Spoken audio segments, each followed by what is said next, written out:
Josh, how are you? I'm very pleased as punch today. I'm back on tour for the first time in, year and a half. So Right? this is the first day. It was just, I felt so, I had like 2 days of preparation, and we didn't used to prepare because it would just be like, hey, we're on tour, week off, we're on tour. You just get in the cycles. And for the last 2 days, I've been like, all right, every cable needs to be checked and every bag needs to be packed. But drove up here today from Indy, and it was like, the boys are together. We're back in various towns. It's the life. This is your first stop on your first tour Yes. since March 2020? We've done probably 4 or 5 other one-offs out of town. We did one in GR, and we did one in Cleveland. And then we played a half dozen shows at home since the plague. But this is the first, we're out for 10 days, and then next month we're out for 2 weeks, and then the week after that we're out for 2 weeks. Wow. Back to work. That's amazing. Yeah. I'm happy for you. Thanks. I am too. I miss having individuals like yourself, musicians, artists, come in on tour, stopping in for a session, stopping in for a podcast, stopping in to hang out, stopping in to sleep, here, whatever it is. It's also been the same for me because I host the stuff here. Right. So, it affects me in a different way, You had the fest this year, right? I did. It was about almost a month ago, Awesome. September 25th and 26th. Yeah, that was crazy. That was a hard one to do. With the COVID regulations, checking vaccines. It was pretty chaotic. I didn't back in August. I don't know if you remember the vibe and the airwaves, but it was kind of really hit or miss with festivals and shows. It was getting grim. Yeah, and people I knew who were touring and playing shows were like, things might get canceled. Yeah, and I was so nervous. I didn't know how to plan for a maybe. Right. The porta potties, the lumber, all that. It's a lot of money, and it's for sure. I can't wing this. Right. I was terrified. I didn't know what to do, but it worked out. And you played 3 years ago, which was amazing. Yes, it was. Which is a funny story. Oh yeah, you want me to tell it? I mean, it's pretty great if you're comfortable telling it. Yeah, I don't care. We're a psychedelic rock band, so I don't know. But we try to be consummately professional. There's a certain level of we're gonna have fun on the road. We're gonna have experiences. Most of the time, we're like, hey, people might be the only time they see us. And we might be on video, so we want to take everything really seriously. And it was a summer where we had one other show prior. We had somebody given some LSD to us at the State Street pub show we played with Emily Blue from Chicago and a couple other bands. And that night we took it and we went on stage and we played and it was fine. And then after we played, we're walking on stage going, oh, whoa, this color starts to move and you're like, okay, but this is cool. We're done working. Pack up. And DZ Fest, we were here, we were hanging out, we were watching some band, and this old man was sitting in front of me and he turned around and he goes, you guys look like you're playing tonight. I said, we are. He said, are you ready? I was like, yeah, we're geared up. We're psyched. He goes, are you spiritually ready? And I was like, wow, that's a big question. I think so. And I kind of walked away from the conversation. I went to Josh, our bass player, who's the other most experimentally inclined. And I said, Josh, I think that guy has acid over there. And we're like, well, we should hit him up after the show. But then we were at our car loading out for our set, and we saw that guy walking out. And so I was like, hey, sir, excuse me, sir. I said, when you asked me if we were spiritually prepared, and he just kind of chuckled to himself, and he handed us these 2 tabs. And so Josh and I ate them promptly, and we didn't time it as professionally as we did the time in Indy because it was about an hour and 15 minutes. And then we're like, all right, let's play. And as I'm getting up on stage, I'm going, oh, how do pedals work? What is it? What? And realize oh man, yeah. Oh, I looked at Josh. He looked at me. Nothing was verbally expressed, but we're like, oh no. And that's the moment you knew I'm on acid while I play this show. Oh man. Well, I've watched back because you videotaped the Spirit of the Trailer Park, and I watched that video, and I was like, wow. Even when I wasn't there, we did a pretty good job. Yeah. No, I never would have known. I liked that one a lot, and I actually watched it recently. I don't remember why it happened, but I never would have guessed that you guys were on LSD. So we pulled it off. Yeah. I walked off stage right immediately after that song and pulled my shirt off. And I was just a big sweaty mess. And I was like, I forget, am I Jim Morrison or Jesus Christ or somebody else? I walked down and gave my friend Taylor a hug, and I was like, "We're on acid," and he was like, "I had no idea." Yeah. So I was like, "Good. We're very subtle, responsible drug users." It may have not been your first time taking a psychedelic. That is also true. So that probably helped. Yes. Because your first time, Oh, sketchy. Cannot If you're going to imagine. perform, if you're gonna do anything, do anything. Yeah. Wow. That's a really great story. I'm glad it happened here. I had no idea. I'm sure that's happened a lot here. you try to do it only in a place where you feel safe and you Yeah. feel like it's a contained environment where Yeah. you're got trusted people around and it's a positive environment.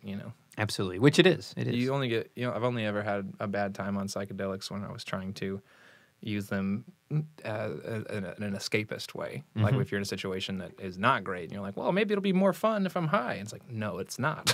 Yeah. It's exponentially worse. It is. It kind of turns out any abuse of a substance is bad when your intent isn't good.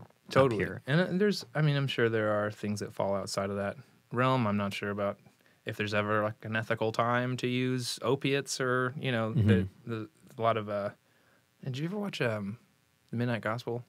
Yes. Duncan Trussell. Yeah. Huge fan of his, but the doctor that he has on like the first episode talks about there not being any good drugs or bad drugs, just proper and improper uses of them. Mm-hmm. And the only time I ever had a bad time on drugs when it was like, oh, this sucks. Maybe it'll be more fun. And it's like, that's not what this is for. This is holy medicine for exploring the depths of your inner mind and the breadth of the universal system of which you are a part. A throbbing, pulsing cell of the greater Gaia whole. So I don't know. Get real tangential about that stuff. No, I couldn't agree more. It's something of more recent years that I've consumed psilocybin, LSD, marijuana. I didn't start that until much later, like late 20s. Same. Yeah. How old are you? I don't even know your age. I'm 30. You're 30. I'm 31, so we're about the same. Nice.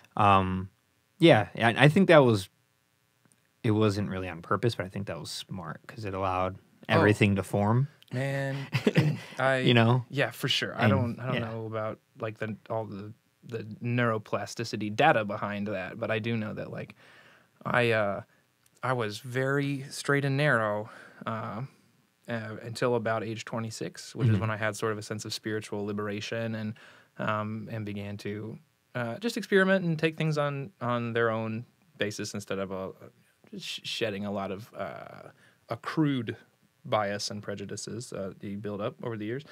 But the fact that I didn't start to have my sort of Rumspringa until I was, 26 is you know a little bit of who you are at that point. And if I had been wilder at a younger age, I don't know how it would have panned out. I'm thankful for like a slow ramp to awakening. Yeah, no, I agree with you 100%. It similar thing happened to me, and I mean I don't judge people, but we've met and worked with and traveled enough to meet people who started earlier. Yeah. And more likely than not, there's been residual effects of like maybe they didn't do well in college or even go because of getting too tied up in this or making the smallest mistakes that accumulate over time because of drugs and alcohol. Yeah. And I'm grateful for not really going down that and being more intentional with it now. Like you said, like I have taken mushrooms and acid, but it's like very unique in particular times. It's not just, you don't just wing it. No.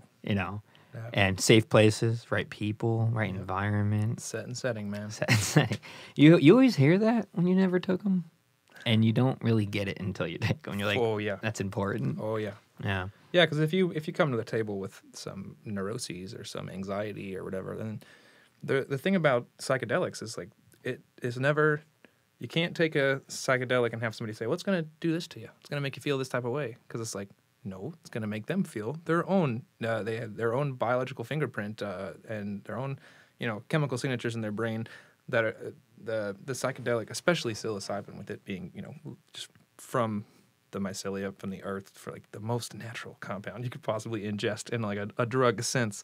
It's like, yeah, that's not taking you anywhere. That's not already in your brain. And so if you can have a clean mind and a pure heart and a day off, and you're with a trusted person, that's a great time to eat a fistful of mushrooms and see what you want to learn about the universe and about yourself. But if you're at a rock show and somebody's like, "Hey, take some of these," like, probably don't do it. Yeah. Like you did. Especially if you're playing. Yeah. Oh, God, that's so funny. Have you You've been on tour a lot. Mm-hmm. How many tours would you say, if you can throw a number out there? I actually went through the Google Calendar and counted them recently, going back to Halloween of 2011, which was our first show. 10 years ago. This Halloween will be our 10-year anniversary. Congratulations. That's amazing. Thank you. And in that time, we've clocked over 900 shows in 42 states. So, wow. Yeah. 900 shows in 40. That's impressive. At a certain point, you're just tired for the rest of your life, and you go, this is how it's going to go. That's amazing, though. Good for you. You've seen a lot. Yeah. 42 states. What are the 8 states that you haven't gone to? We've never played in the Dakotas. Okay. And we've never played in Hawaii or Alaska. Those two make sense. We haven't been to Nevada. It's just so in the middle of the desert, and I don't know that people are looking for what we make out in Vegas. You know? And then Montana, I still haven't played. And Delaware. Delaware. Yeah. Those all make perfect sense, by the way.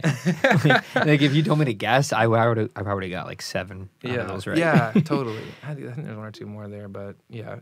Wyoming? You played in Wyoming? We played a show, in Laramie, so I can count that off the list. Yeah, there's the couple states that after driving, I've done some road trips out there, and after driving through so many states, even East Coast, South, you could see, like, I don't understand how anybody would play here. Yeah. Like, even in bigger bands, you're just kind of like, there's literally nothing here. I'm driving through it, right? And I don't see anything. Yeah. You know, and so it's nothing against those states. That's not what I'm saying. I'm just saying there's no thing. The middle of the country is so sparsely, like, situated. Everything is so far apart. And we just booked our next tour is going to go from Indy up through Wisconsin and Minnesota, and then out to Colorado and New Mexico to play in Denver and Albuquerque. And it feels like, oh, we're halfway. We might as well go do the West Coast. But then you start to map it, and the drives from city to city, like on this tour in the Midwest, everywhere we're going is 2 to 4 hours away. Right. And so our days are just so like, let's go see what's cool, and let's find a spot to hike. And I know when we go out west, it's going to be just like, get in the car. 10, we finish the show, 14 get back hours. in the bed. yeah, because the whole it's day. 8 hours is standard between those places. And the East Coast is a joke. 30 minutes to 2 hours. Well, everything's 30 minutes, and it just takes 2 hours to sit through the tolls and traffic. If there was no tolls and traffic, you're like Portland, Maine, Boston, Providence, Rhode Island, Hartford, Connecticut, New York, Philly, Pittsburgh. They're not far at all in miles. Know about your experience. Even though it is so clustered on the East Coast, I find it is just like significantly harder to tour than the closer cities of the Midwest and stuff.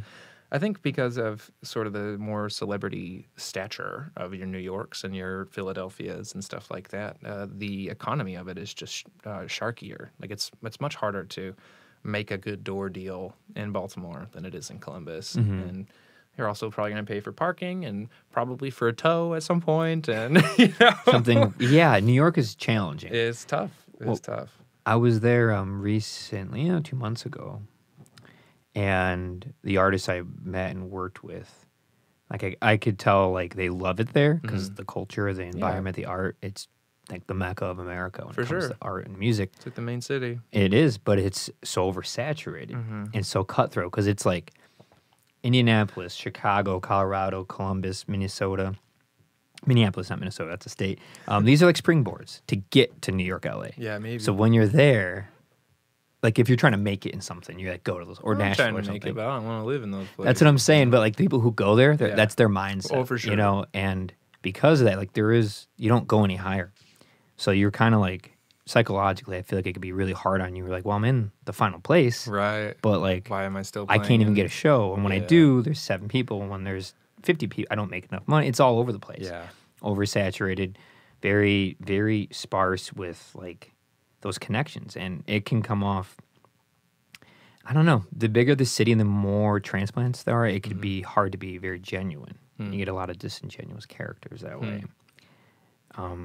Which, it happens in any major city. It happens in Chicago too, but I'm sure. There's not as many people trying to make it in a high music industry here. It's more of a classic DIY scene. Like what I'm involved with. People just want to play music and play shows. It's not the LA and New York scene. It's very different. Probably comes third as far as your other arts with comedy and with acting absolutely. and stuff. I know that it's this is huge. Like anyone that is closer to Chicago than those coastal places might end up there. I Mm-hmm. mean, I listen to a lot of different comics talking about their history in Chicago. Oh, yeah. Chicago's huge for comedy. Yeah. Acting's gotten pretty big because they've made some studios here. Movies are filmed here, TV shows. Music scene's great. It's also the geography of it. Because it's flat and it's on a perfect grid with a really nice designed highway system that circles around it and through it, you can get through to different neighborhoods and places you normally wouldn't really quickly. And it's more, the public transportation's laid out really well. Nice. And then a lot of people have cars because of the way the grid and the classic, like, people live in the suburbs and go to the city, like I do, very easily. Whereas New York is such a insane sprawl of, like, 15 million people or whatever it is.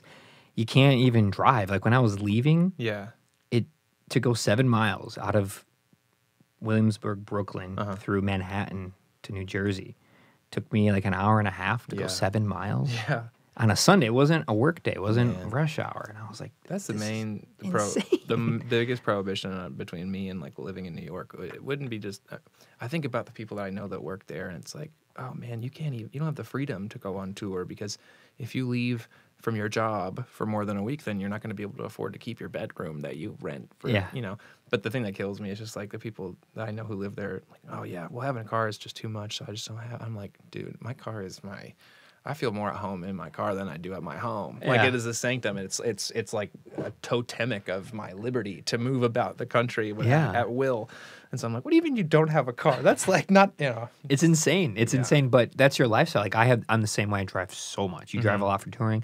I go on road trips. Like, all my vacations are road trips, and I drive really far for work down to ISU. So I'm the same way. Like, I cannot imagine not having a car, but staying in New York within the thick of it, I could see why people don't. The parking was a headache, the constant having to move it. There's no space. Yeah. It's so cluttered, you can't get anywhere. So it's all about walking, biking, and trains and buses, you know. What do you do at ISU? I teach in the creative technologies department. Awesome. Yeah, I drive down there on Tuesdays and Thursdays. What town is that in? Bloomington Normal. Okay. Blono, We're Illinois. doing Bloomington on Friday night. Nice, where at? Night Shop. I was just about to say Night Shop. Yeah. Night Shop's cool. I used to go there all the time. I'm really excited to go. We used to play at the coffee shop in Normal. Coffee Hound? It was called the Coffee House in Yes. Normal, Illinois. I know the coffee house. It's like it's in Uptown Normal. I know exactly. And then what we it is. played a couple. I mean, we got in with a band from there called Alex and the Exos. That's no longer, but they plugged us in. We were playing house shows and stuff every time we'd go out there, but they were like just crammed to the gills, man. You'd be playing in a basement, there'd be like 50 people sweating on each other. It was magic. It was cool. So rad. It's a classic college town. Yeah. It's fun. It's weird to go down there to like its own little world. It's a different climate, 120 miles away. The vibe's different. It's all students, and then I come back, and I do it in one day. Mm-hmm. And it's just weird. I come back to like Chicagoland area where it's packed. There's Yeah. traffic. There's people everywhere. Yeah. It feels different. The weather's different. I'm just like, it's such a bizarre thing to do to your head. Not a lot of people experience. The 2-hour commute one way. Yeah, 120 miles each way for work. Yeah. But it's twice a week, so it you know, and it's only for the semesters. Well, I travel an hour to teach at Anderson University once a week. Oh, really? And it's an hour north of so I don't have the whole like climate difference and everything else, but it is definitely. It's weird, right? Because I lived in that small town for like 7 years, and now I've been acclimated to Indianapolis and the sprawl. And once a week, it's like back to where I went to school. That's where you went to school? Classrooms that I took, my lessons in. What do you teach? I'm in the music business department, sort of the main overseer of the songwriting major. Not that I have any like academic planning responsibilities. It's just the songwriting major is so niche, and it's essentially a music business major combined with a English major, which is what I made for myself when I went there. And then they're like, oh, we should do this as a thing. So I get to teach songwriting, and I teach a class that I wrote the curriculum for called concert touring. Oh, cool. And so it's like just like a really intensive once a week 2 hours of being like, here's exactly what I do. Here are the websites that I use. Here's how I do my posters. Here's how because I had a music business degree and then graduated and went on tour and had just no idea what I was doing at all. I knew about Billboard charts and I knew about copyright law. Yeah. But like I didn't know how to get more than 5 people to come to a show in Bloomington. Yeah. And I spent a few years doing that and building it. Just super grassroots, super DIY. And then when I was moving back to Indiana, I was like, well, I need to have some type of other work if I'm not going to be touring all the time, So I went back to my superintendent of that department that I was under when I was a student. I said, hey, I have this idea for a class. It'd be cool if I could adjunct teach this semester. And they said yes. And that was like 6 years ago. So, oh, wow. Yeah, it's a cool way to feel like I'm synthesizing information. You definitely know something better if you have to teach it. Yes. And then also, I love that I can provide a realistic view that's not like, I was in the music industry for 20 years and then I stepped away to become a teacher. It's like, no, I'll tell you guys, like last week I went on tour and here's what I fucked up. Like, don't fuck up like this. Yeah. That's amazing. Yeah. I'm like very much in the same boat as you, which is cool. I could relate with you. Like what we did today. Yeah. I go talk about tomorrow. Oh, that's rad. All day. And then, because I teach an intro to music business as well, which you should guest speak in, by the way. We'll talk about that off mic. Yeah. You'd be a great guest speaker. But yeah, it's the same thing. You apply it. And then you show the students, and it's just back and forth. It's weird to like act it out and do it here, or do it on location, film, record, do sound design for a movie or something, and then go teach it, and then reiterate what you forgot or remember from school, and then apply it back to the work you're working on at home. It's weird. Yeah. It's a weird thing, but it's great. You stay sharp. Alchemical. You're always learning. It's a nice thing to do. I think not enough people get that in their mind. With work and creativity. So it's nice to be able to go back and forth. I love the opportunity for growth that it is, and you're developing your own pedagogy and it's sort of evaluating your own practices and stuff. And there's room to fix your own stuff and teaching it and vice versa. And being challenged, students ask questions. Sometimes you don't know the answer, and you're like, or sometimes they'll say, "Yes, I'm teaching a writing class right now," and so sometimes I'll give a prompt, and then they'll read their work, and they'll just hit me sometimes like, "Whoa, wow, I didn't think of it that way. That's great. That's better. That's better than mine. Hey, read that out loud for everybody." Like, I'm gonna change that prompt next time. And, it's a good quality to know when you don't know something, even when you are supposed to be the professional or the scholar or whatever it is they want to call you. I think it's still important to like know when you know and know when you don't. Man, it's the only way to learn. My brother Sean is out in Denver, and I will never forget the time we were like roommates in a senior year. And he said, "You know how sometimes people will say, 'All right, so that show such and such,' and you don't, so you just kind of go, yeah, just kind of a real milquetoast, like, go ahead and tell me the thing that you want to tell me about, or how in science, blah blah blah," and you just don't want to look like an idiot, so you go, okay, go ahead and say the thing. I picked up from him the habit of going, "Actually, no. Pause, please. I'm not familiar with that. Would you mind explaining so I understand the context of the other thing that you're about to say?" And no one is ever peeved by that. They're being asked about something that they know. Obviously, they want to share something on that topic anyway. And then it's like, hey, don't pretend that you're smarter than you are and cheat yourself out of the opportunity to pick up some new information because of your pride or whatever. And just like, it's really easy to go, "Actually, no, I don't know that. Please explain it to me so I can take this ride with you."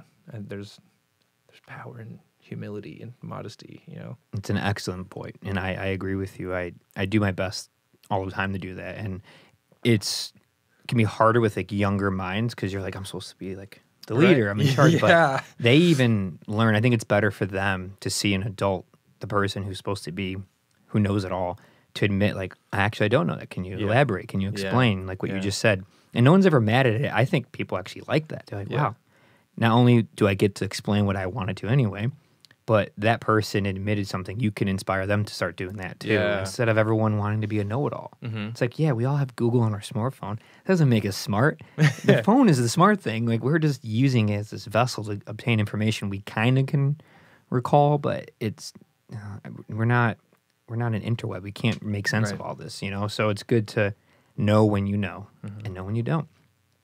And that's probably a really great feature when you've been going on tour all this time, to like be able to apply that to that class and then have students ask questions that you're like, oh, I didn't think about that. And now you can take that on tour and like do better work when you're out on the road, when you're selling records, when you're selling a shirt.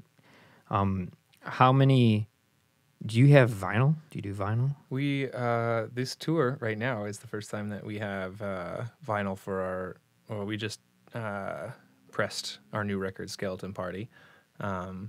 We only pressed one record before, Alyosha, 2015.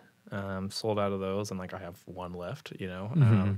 But we didn't do Psychotropic on vinyl because everything there was just it's very DIY, and it's cost prohibitive, it's time prohibitive with how the industry is backed up today. But for this album, it's the first time that we've put anything out with a record label, and we signed with Romanus Records out of Franklin, Indiana.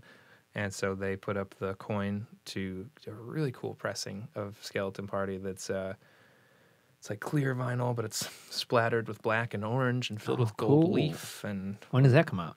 I've got them in the car. Whoa. We're selling them on this tour. So. That's cool. Yeah, Awesome. I'll show you some pictures after. Yeah. There's a tricolor variant, and then there's like a custom that'll be available on romanusrecords.com. That's a sand filled record. It's filled with black sand and with glow in the dark orange pigment, so that it all moves when you shift it like this, and in the dark it looks radioactive. It's really wild. Wow. So. Was that on purpose to have it come out around Halloween and like push it on Halloween? The record came out like a month or two ago, but then when we were doing the whole schedule, it was like, this is a very Halloween style record. The motif is black and orange. The disc is black and orange. And he's like, well, October 16th. I was like, October 30th would be cool. You know? Yeah. It's also our 10-year anniversary. That's so cool. So, wow.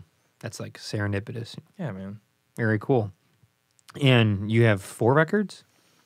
Yes. As Joshua Powell? Yeah, there's 2 as Joshua Powell in The Great Train Robbery. Man is Born for Trouble. It's like a very organic folk record. Alyosha. We started to play electric guitar and smoke weed. We did a rebrand to Joshua Powell in 1819. Psychotropic was a very psychedelic, indie, bordering on rock record. And then Skeleton Party came out this last month, and it's pretty teeth kicking. You know, harmonized guitar solos and a couple yells and all that kind of stuff. Like what we just heard downstairs. Yeah. That was great. Thanks, I man. enjoyed it a lot. I'm Really so cool glad. songs. Similar like core as the previous ones that I've heard. The 2 songs we did here, Arrowheads and Arrowheads Are Worse, and Econoline we did last time. yeah, and then the Spirit of the Trailer Park. Spirit of the Trailer Park. Those 3, but new, like growth, which is good. Always The good. cool thing between that record and this record is that on Psychotropic, it was mostly me and the producer Jonathan Klass. They were the only ones in the studio the whole time. My brother Jacob was living in Chicago and came down for a weekend to track all the drums because we've worked together for years on and off. And then Adam, who was kind of like just touring member, just like had been in the band for a long time, played a lot of the leads on that record. But then for Skeleton Party, we didn't use a producer. We did it all from home. It was just the 4 guys that were here today. Jacob was not supposed to be here. He was working on cruise lines. The cruise industry got shut down. He kind of rejoined officially. And so the 4 of us all, it was still, I have a particular style of writing. I have a, very surrealist sort of esoteric take to narrative structures and writing dense poetry shit and then hiding it up in toe tap and rock stuff. But these guys all bring these incredibly broad reference sets to the table where, Jacob is very mathematical and Josh is very jazzy and Adam is very, dyed-in-the-wool of classic rock. And we have developed the rapport and chemistry and trust, both artistically and then also just as people, that on this one it was like, all right, well, I know what I'm good at, which is this part of it. And so here I wrote most of the song. And then all the stuff that you heard today that you didn't hear on the last project is mostly not because I'm a genius, it's because my friends are. Yeah. And the stupid irony of it all is that a few years ago I was like, Joshua Powell and the Great Train Robbery is such a long, folky name. It never fits on a marquee, and I don't like it anymore. So it's just this. And right about the time I was like, I'm the only one out here. Big ego stink is when things collapsed and the band coalesced. And it was like, oh, shit. I always dreamed of being in an actual band, harmonious, democratic band. And I was like, no, solo now. And then the band thing happened. It was just like it wouldn't have wouldn't have been right if it had happened at any other time with any other lineup of people. That's just the universe needed to take its time with me and be gentle with my growth and pull the right people into orbit. But it's never felt this cool or cohesive or collaborative. And so I look at Skeleton Party. It's like, this is the beginning, man. We're just gonna practice guitar more. We're just gonna play together. It feels more, like glue. It feels right. Cool, man. It felt very cohesive and very right. And I wanted to ask you something about what you just said about ego being the band's named after you. You do most of the, at least core writing as far as lyrics and like maybe chord structures, and then they build on it. Yeah. Does that, like, how much of that truly did it get to you? And now you're beyond that? You like lost that ego as far as feeling like it's about me, it's my thing, look at me, spotlight's on me? So the ego will never go away. And no matter how many trips you take or Buddhist reading that you do, it rears its head all the time. Something that my brother, a word that he gave me that has been long inspirational, is that like, you don't then get mad at the ego and try to, because you're never going to banish it completely, right? But you can cultivate a healthier relationship with it in which you recognize it's lashing out as a defense mechanism that's protecting the you that it understands you to be. It's trying to do its job. And once you have graduated your consciousness to recognize, like, oh, these are karma games. This is a silly little facet that's part of a more fluid greater self or no self, then it's like, oh, silly little ego, and you can tap it on the head and tell it to go back to its bedroom or whatever. And the whole changing it to my name wasn't like I never wanted it to. I feel weird about having a shirt that just says my name that people wear. I'm like, I understand like why Dashboard Confessional is not called Chris Caraba. It's like that would look stupid on a shirt. Yeah. Yeah, it's a weird one. I was mostly inspired by like Neil Young, the fact that like Neil Young will do a little live folk record and then he'll do a barn burning, drunk crazy horse gig and have this scope because he has always wanted to do both. And so he never allowed himself to just get pigeonholed in one thing. And I thought, well, just playing under my own name. The other thing too is that like I used to be way more censored in a context like this where I would, my mom's going to listen to this. People from the church that I grew up might listen to this, somebody at my job might hear this. And at a certain point it was, I don't know, I crested that wave and I was like, I'm going to be the same person everywhere I go and stop code switching, and if people have a problem with it, that's okay. I don't have a problem with them. I'm tired of changing faces, and if I can do my best to be good and pure and edifying to the people around me, then I'm just going to trust that like Joshua Powell is just my name. These are always going to be my songs. The next record might be a doom record. It might be a neo soul record. I have no idea, but I'm not going to have to change the brand or switch the thing because like no matter what kind of music these fellas and I make, I'm always going to be the one that wrote the beginning of it and singing it. So that's kind of why we're playing as that now. And I try at every turn to let people know that, like, yes, in the same way that you don't just go see Neil Young play all 7 instruments on stage. He's just the guy that does the interview. Yeah, he has to deal with the nonsense. And the other guys in the band don't want to do this as much as I like this part. So it's a different feeling. It's to be the face of something, to be the head, to have your name on something, to have an image. It's weird. It's definitely weird. But, it's definitely weird. Yes. But frontmanning is a different skill, and it's a different role. Adam is a much more capable guitar player than me, so I'm really thankful that I have him in here to play the leads and stuff. But, I can be semi-interesting on a mic for an hour and a half, so I love doing that part. I love getting to talk about the vision, and I love, more than anything, I love the idea of, world building around this art project. And you look at a person like Stephen King, who has so many stories that weave into one another in these imagined worlds that he creates for us to inhabit, or King Gizzard and the Lizard Wizard, who have the Gizverse and all these fans that are tying all their concepts and themes together, and the art is an extension of the music, and the interviews are performative, and everything is this huge multimedia, multidisciplinary artistic project. And I'm like, how much more exciting is that than a rock band, And so I look at when I'm writing a copy for the shows, they're little surrealist poems. And when I put posters on our Instagram, they're all edited with a certain, because I'm trying to create this overall, like the Joshua Powell universe for all these stories to happen in. And have you always been like that, or is that something that's just come to fruition over it's definitely 3 decades? Yeah, the latter. I just realized that like those artists that when you read Dune, it's not like, oh, here's a sci-fi story. It's like, here's Arrakis, and here's the politics of the place, and here's the geography of the place, and here is the social political environment of the. And it's like, you don't experience that literature like you experience an Asimov short story. It's like, no, dude, there's a language here, there's a history here. You might not see all of it, but the writer has it in his head, and so I think that's it is more exciting. Also, our whole band is like, we were born and raised on Star Wars. We love just like that. You could point out an extra in the back of the thing and go, oh, you know who that is? That's this guy, and here's his story, and he's from this planet, and he speaks this language, and it's like.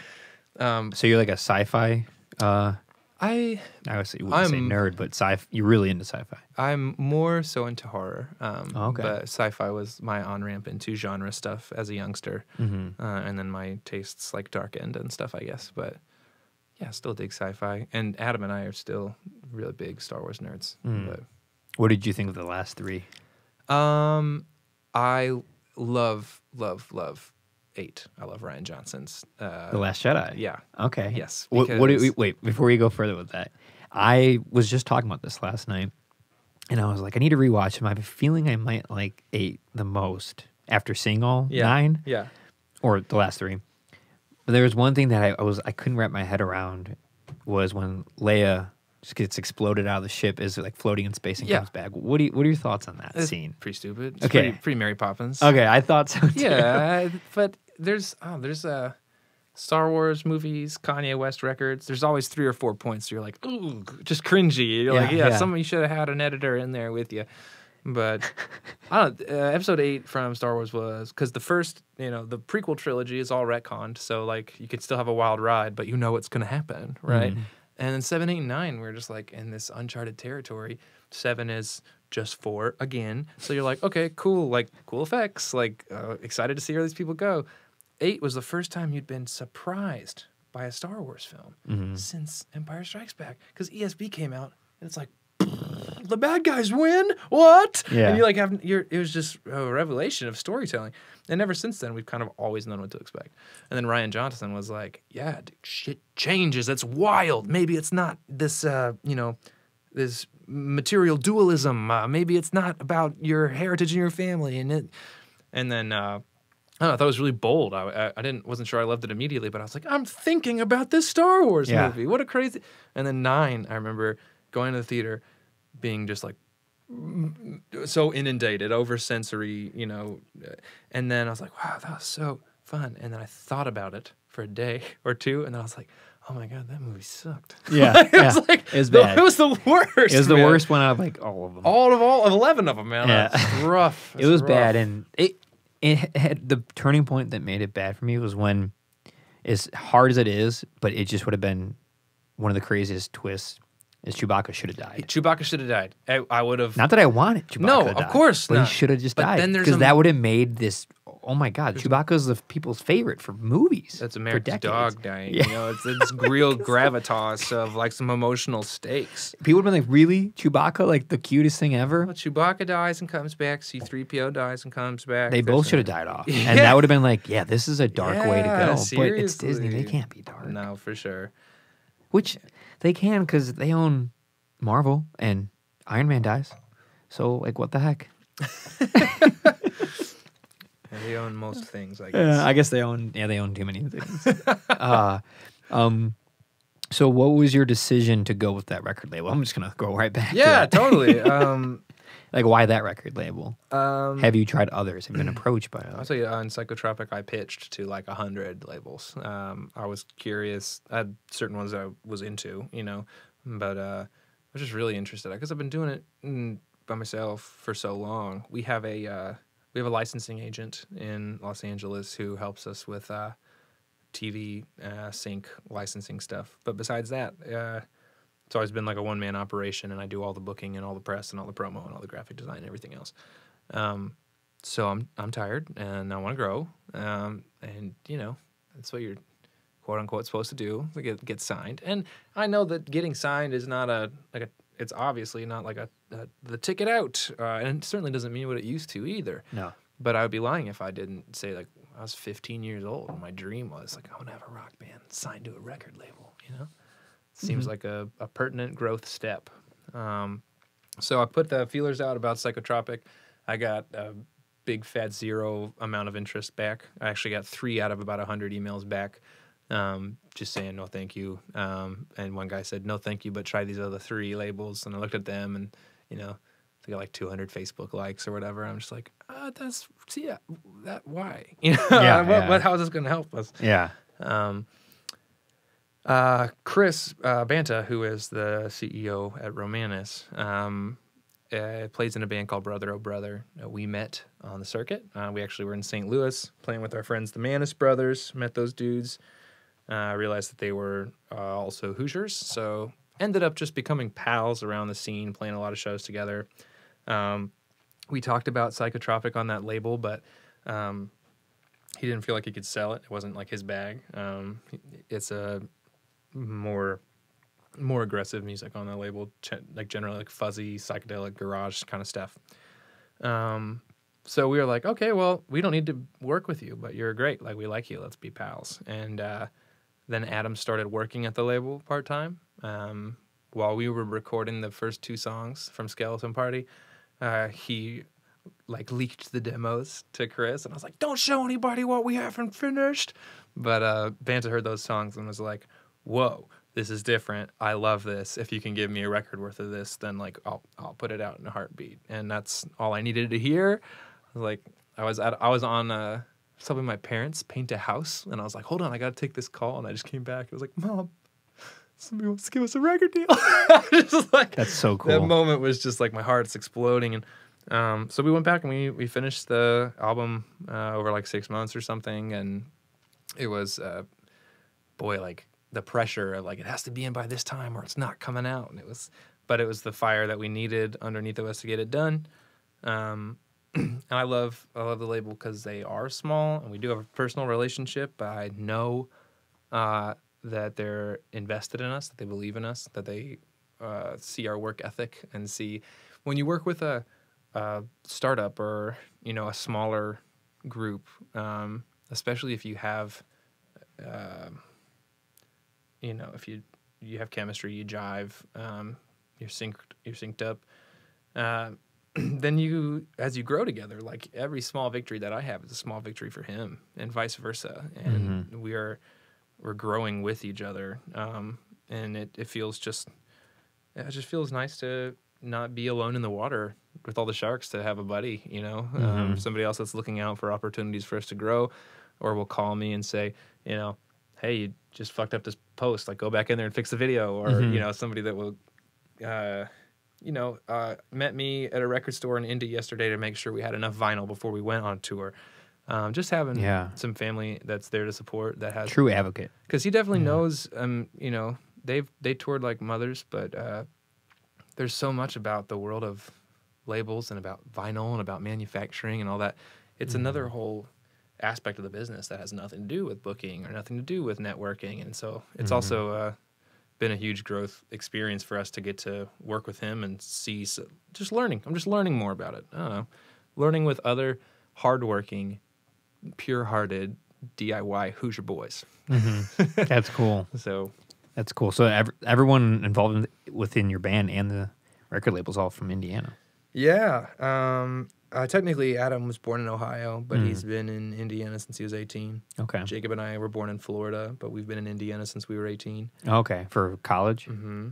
Did college and then toured for a few years and then came back to Indy. What part of Florida are you from? Jacob and I were born and raised in Vero Beach, which is halfway down the East Coast. If you went to Orlando and then you just drove 2 hours over to the Atlantic, it's a town about as big as your neighborhood. What are your thoughts on Florida growing up there the first 18 years? Oh, my thoughts on Florida have changed so much over the years. Oh my gosh. Growing up there, thought it was the best in the world, loved it, so happy. But that's ethnocentrism. You just have no idea. You've never been anywhere. Then I went everywhere, and I was like, oh, fuck Florida. I was like, and I had, you know, some real angsty things to say about it for a few years. Then I went back with the band. And I had grown up, and a lot of the people that I knew there had grown up, and the landscape was changing, and it was like, oh, well, there's still wonderful parts of this, and wonderful people here, and beautiful topography, and incredible natural resources. And I was like, okay, I'm all right on Florida. And then sort of the fourth iteration of that has been, I'm kind of obsessed with it again, but because of how complicated and singular it is, I am particularly fascinated by this branch. I don't think it's like I don't think it's been clearly defined by critics or anything, but I've been finding so much literature, like postmodern literature about Florida or taking place in Florida, that has this very Southern Gothic timbre to it, the way that a Flannery O'Connor, or like William Faulkner would, where it's like the idyllic genteel South, but a corrupt ripple beneath the surface. I feel like if you go just one or two more states down south and you get to Florida, you still have that sort of something. It feels idyllic and sunny and sandy, but like there's corruption and darkness here, just like there is everywhere else. And so, because there's nowhere else in the country that is as an amalgamation of bizarre, like the fact that you are in a swampy jungle that has big cats and alligators, but then inland it's all, you know, cattle land, and there's just as many Cuban immigrants as there are good old boys, and there's, you know, all the Yankees that are in from the north, and there's just no place like it. And so it's so growing up and thinking it's like the only thing, and then leaving, seeing everywhere else, being an adult and seeing how other people like Karen Russell and Lauren Groff and Ariel Francisco write about it. Those are 3 books that I read just like in the last 2 years of people that are writing about Florida as like being really beautiful and exquisite in its, I keep saying like singularity, but it's just such a particular combination of things that I love to hear other people write about. So it's a really strange place. Have you been much? Or? 3 times in the last 4 years. Okay. Where'd you go? 4. I've driven there every time. So on the west part of it down to Fort Myers. Okay. And then across the Everglades to Miami. So I've done that. Wow. So all the way down. That's a long ass drive. Oh yeah, I drive a lot. I love it. I like road trips. I like seeing the world for what it really is. I've flown a few. I don't fly much, but that's a different type of experience. That's also fun. But to see it all for what it really is, it's inspiring. It's fun to listen to music and just see land change. Yeah. See people change. See food change. Music. All of it. Yeah. Florida's a weird place. Super weird. You go there and you're like, where am I? Like this is America. Like the feel of it, the weather. I always say like the weather is amazing. You could feel what you want about the people and the politics and everything that comes with it. But the weather is unreal. Like It's hard to live there in the summer and stuff. Oh, man. I can't imagine. I mean, it's like an oven for real. Like I was down there with my brother and Fred, who's our TM right now, and we went down for just a week in June.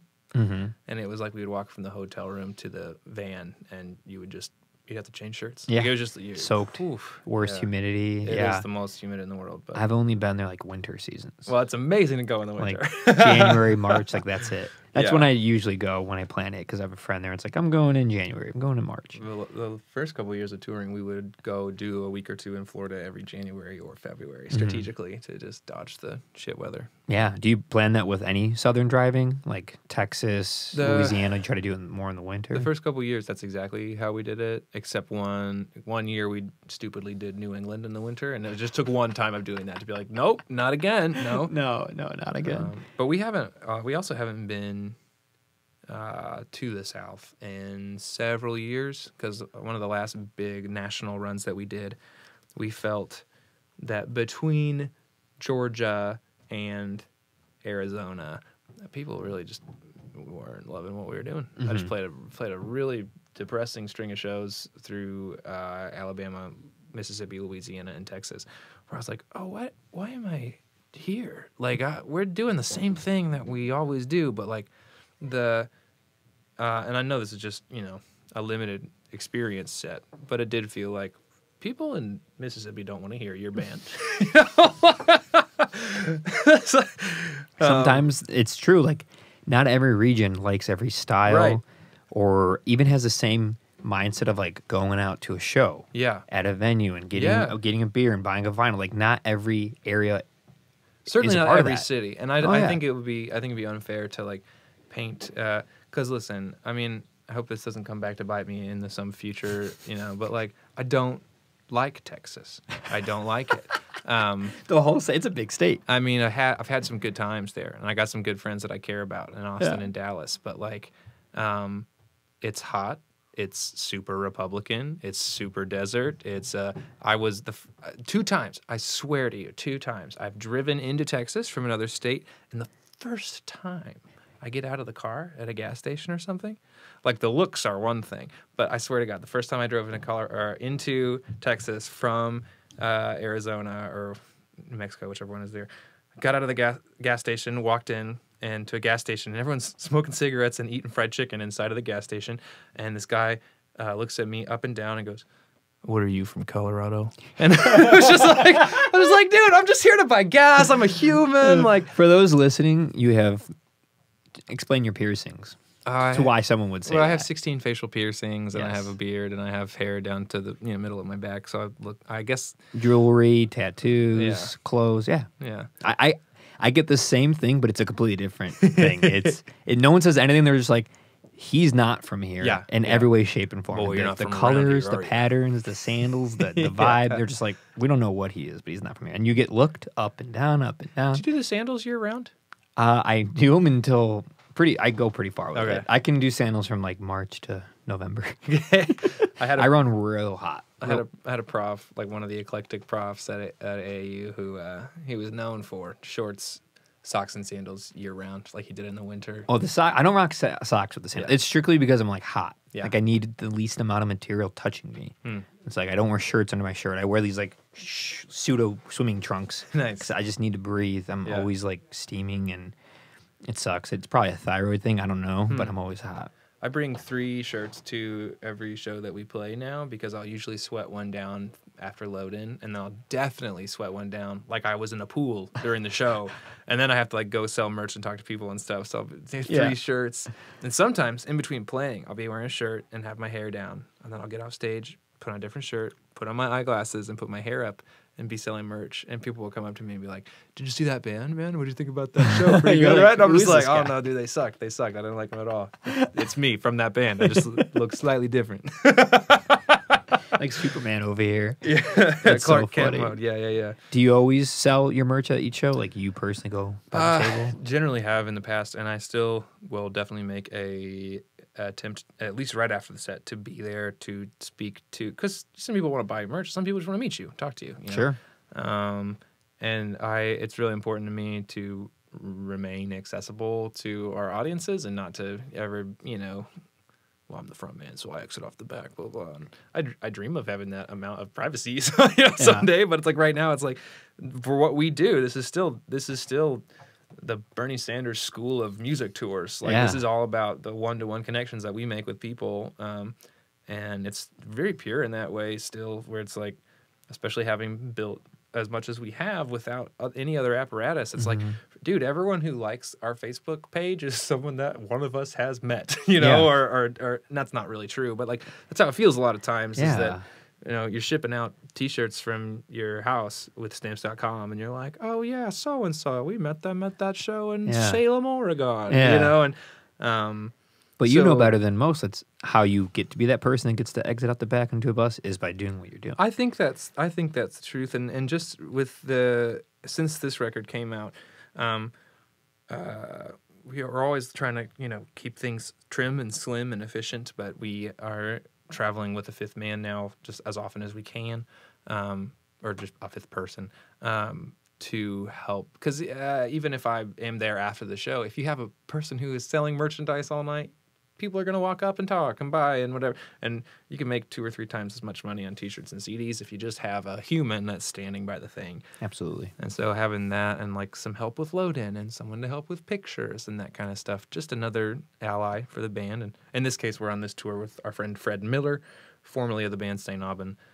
Today, he's kind of a media mogul of Indianapolis. He does photos and video for everyone that's cool. But he's like a brother to us, and so we got him. He took some vacation days this week, and he's here just helping us stand by the merch booth, helping us, remember to take pictures of things. And He took some great photos. He's a great photographer. Yeah, that's great. The selling the merch, keep an eye on stuff. Yeah, taking photos, an extra hand loading in. He helped drive us here today halfway. Driving, everyone's tired. He drives. Yeah. Like, no, that's great. That's cool. It is really. We feel very. It's such a huge help. Just great work. Yeah. So. Yeah. And what is the longest tour you've done? Like before coming back home, from when you left when you returned? 3 months. Whoa. Yeah. That's insane.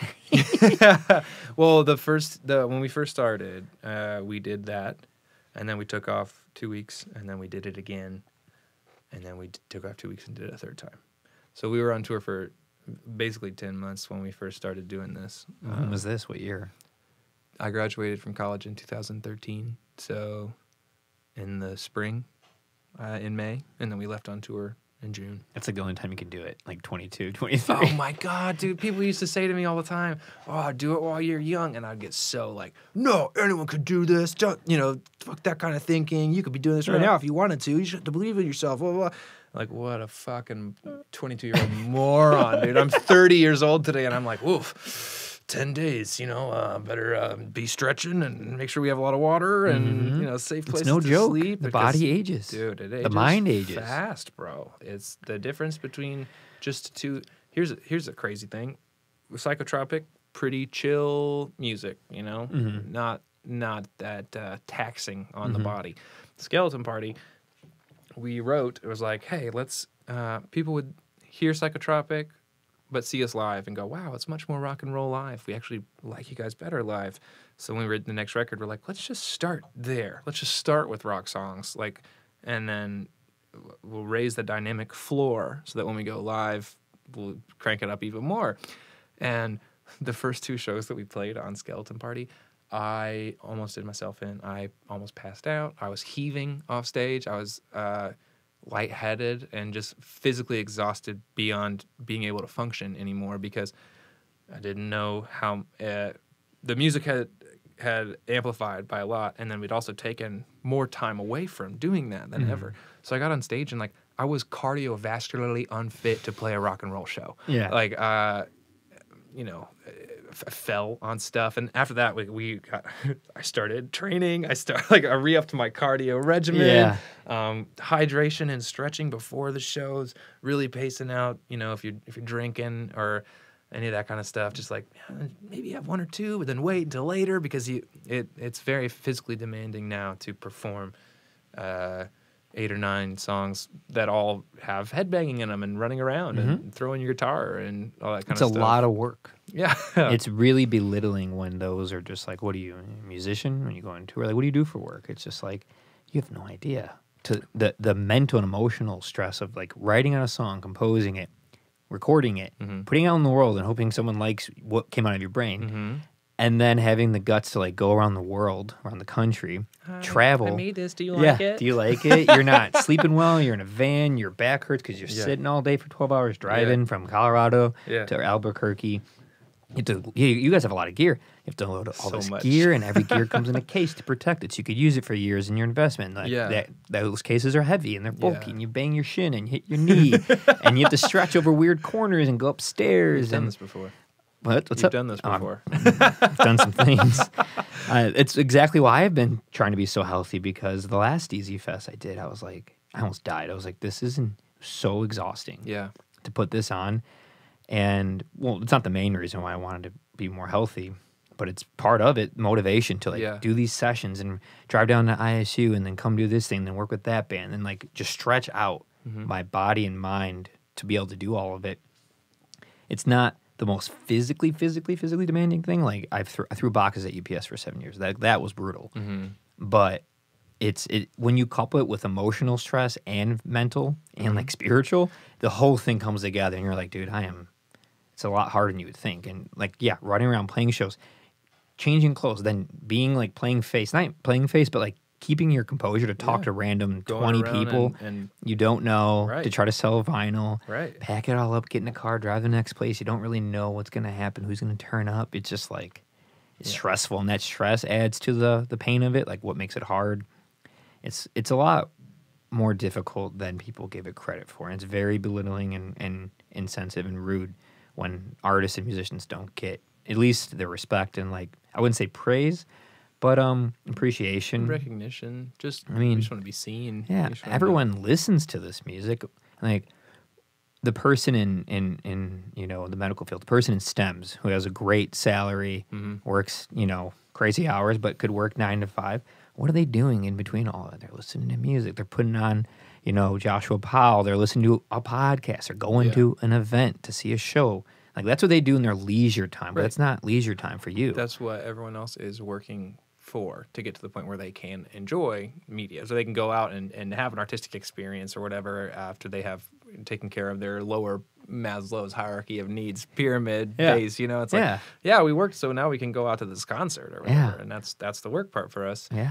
One of the last jobs I did before doing this full time was just because I'm a musician, right? I was at a coffee shop, and they were super flexible with my travels and everything, and there was a regular that came in once, and he's like, well, how was your vacation? And I was like, I wasn't on vacation. I was on tour for 2 weeks. He goes, you were playing guitar. And I couldn't, dude. I just like shut down. I didn't feel the need to correct him. I definitely was like repressing the visceral desire I had to respond reactively. But I remember that from like 7 years ago of somebody just, like you said, belittling or just demeaning. Yeah. Like, you're just playing music. It's like, motherfucker, you have no idea what we do. Yeah. And now what you would do, what I would do, if I was in that situation, be like, sir, let's go sit at the table, and I'm going to talk to you and tell you everything I do, and let's see if you can do it or anybody you know can do it. Yeah. And we'll keep going on about it because you have no idea what that statement even means. Yeah. And the spectrum of creativity. This is an acid revolution I had. Revelation, not revolution. Revelation I had when I did it maybe like a month or 2 months ago. And I was listening to music in my living room. I was listening to Duke Ellington, and I saw the creativity and felt what it takes to compose a song, specifically in that time window, 1950s. And to record it with the technology they used, and to put it out, and to feel the expression. Then I saw the paintings and artwork on the walls, and saw where that expression came from. Places that I can't really do it, but I know what it feels like because I create stuff too. I'm also an artist. And then it went further, and I saw the speakers and the engineer who had to design that and come up with it and figure out a way to mathematically have sound perpetuate itself out of a cone based on a magnet wrapped with copper, with a pole between it, and creating an electromagnetic field that in sympathy moves analogous to the voltage that was put into it based on sound. And that hit me hard. So people always say, oh, that's a scientist, or that's an artist, where it's like, all it is people trying to find different ways to express themselves. And we need all of it, actually. Yeah. We need all of it. The ceramics, like someone who dug to find the right amount of clay to make this cup, the person, the technologist who made this cell phone. So we can put our music out and go on Instagram and play shows. Like, we need all of it. Yeah. So to think that one is more important than the other, it's very naive and selfish and ignorant. It takes time to understand that you don't always need acid or mushrooms to realize this. But maybe just listening to someone talk about it, you get like, I didn't think about it that way. Instead of being like, oh, they're just a writer. It's like, do you realize that the written format has been groundbreaking for like the last 500 years with the printing press? Like it's changed everything. It's why we know what we know now because of reading. Yeah. Writing is important. Yeah. Poetry is important. It's so young in the scope of our civilization too, and history, right? Yeah.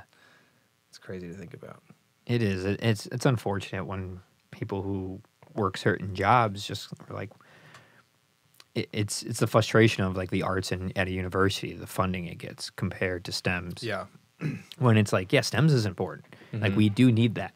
But like, what do you do with the in-between of existence? The in-between, I have this, my own saying that art is the lubrication of existence. And it's like, what does that scientist do to keep their sanity while they're working for 12 hours in a lab? They're probably listening to music. I've watched documentaries of surgeons putting on music when they're cutting open someone's heart. Like, you don't realize how important that songwriter is until you're doing a heart transplant. And the person wants to listen to music so they can keep their focus and sanity and creativity in what they're doing by shaping and maneuvering a human body. And it's very important to have respect for the arts and understand that it's just as equally important as science in every way. Food. It's called culinary arts. Like, food is an expression too. When you cook it, it makes people happy. You get into it. Let's try this with that.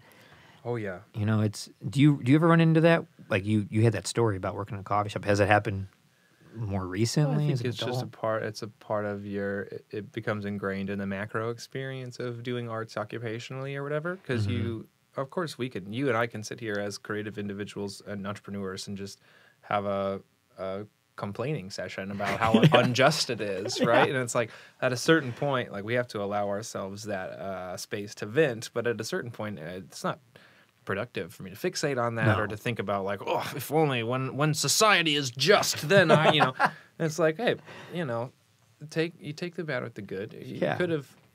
I'm not doing this out of any compulsion besides my own internal drive to say, yeah, it's hard. Yeah, we're gonna feel underappreciated. I think that's the graph that anyone who is trying to make a career in the arts has to beat back of like your own growth exposure wise, like the size of your audience is the graph is a line that's going up this way, and then like your attitude is one that's going the opposite way just because you become jaded when you feel like I've been doing this for so long and I thought more people would get it by now or appreciate it but that's just it's another manifestation of the ego of you saying, oh, I should be, and it's like, well, just or just shut up and sing the song because you love the song. Exactly. Do it because you love it. Yeah. And people love that. It's very genuine.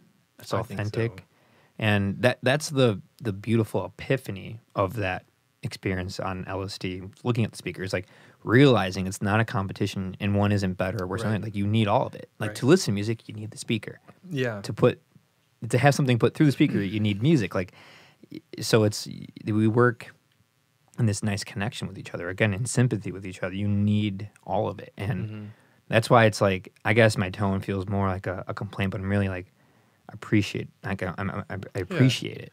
I'm happy for it, that we have all of it. Another thing I think that's pertinent to that discussion and to the context in which we find ourselves is I am such a huge fan and just like intaker of podcasts, this like new media format. That's not, I mean, we've had radio forever, but doing it this way, the explosion of podcasts that have come in the last 10 years, I feel like, or even 5 years, like, but I think that with people having built podcasts into their weekly set of media intake, so much of this format is based on conversation. So many of the biggest shows are just charming guy talks to other charming people every week, And I think that it's an amazing medium for fostering just like a culturally aware empathy. Like you listen to comedians talk about the work that goes into being a comedian. You listen to musicians talk about the work that goes into, or I listen to a lot of both On Being from Minnesota Public Radio and the Duncan Trussell Family Hour, which is mostly these conversations with spiritualists, shamans, magicians, priests, religious figures and stuff. And there's a lot of that is inundating sort of the podcast sphere. And I think it's an amazing, really available, very free resource where it's like, if you have the privilege and space in your life to be taking in podcasts, it's like going to college for free all the time when you're just driving around. It's been, I'm still a voracious reader, but I've got about 20 shows that I listen to when I'm at my best every week. Of just things from the political sphere, things from the spiritual sphere. It's all right there, but you're learning about that attitude of it taking all kinds, and everyone everyone in their craft has just as much care for it and baggage around it and thought that goes into it as I do, you know? But you're not thinking about that chef living a rich internal life as a creative all the time, like you are the audio engineer. But like for her, it is, you know? I don't know. That might be the end of that thought. I didn't really have No, they've changed everything. The format of podcast. Yeah, you can have educational ones. You can have goofy ones. I love to listen to all kinds. Sometimes I just want to laugh. I just want to laugh. I don't want to learn anything. I just want to laugh because I'm tired of. I learned so much. Do you have like a stupid guilty pleasure sort of podcast that you like? I really like Good For You with Whitney Cummings. Okay, I've heard of Whitney Cummings, but I don't know. It's funny, it's goofy, but she's extremely smart, and I learn a lot. I learn a lot about women, like in general. Yeah, just not like in a platonic way, like not anything just sexual. From the female perspective. Yeah, just like when do I just sit around listening to two? Because she has a lot of female guests on. Two women just talking and being like honest and like explaining life, just talking about the littlest things, the biggest things. That's invaluable, man. It is. It is. A lot of guys might be embarrassed to listen to women. I don't know. I'm not. And I learn a lot. I learn a lot about myself as a man. I'm like, I didn't think about it that way. Like I should probably not do that, or maybe I should do that. You know? Yeah. So that one, and it's funny. I mean, she's a very famous comedian, so it's funny. What's another really funny one I always like to listen to? I laugh a lot at Tom Segura related stuff. Okay. Anything he does, I like him as a guest on other ones because it's not as funny. He's more serious.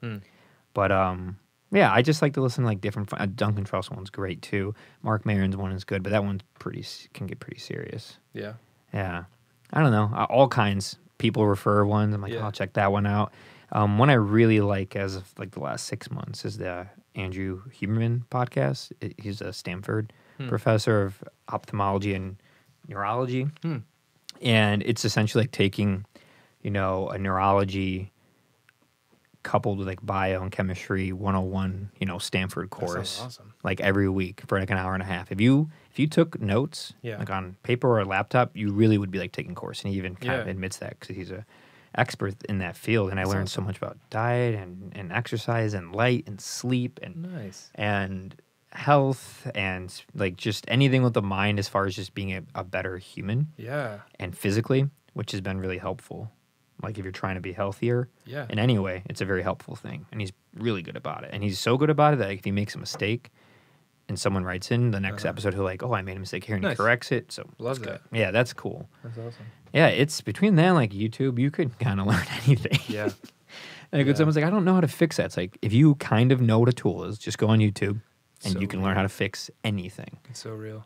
Right? It's pretty remarkable. My dad apologized to me one time when I was in high school. He was like, I feel like my dad taught me how to be handy. Like, he taught me how to use all these tools and stuff, and I've never really done that for you so much. And I was like, oh, it's okay. Like, you've been a good dad in all these other ways and stuff.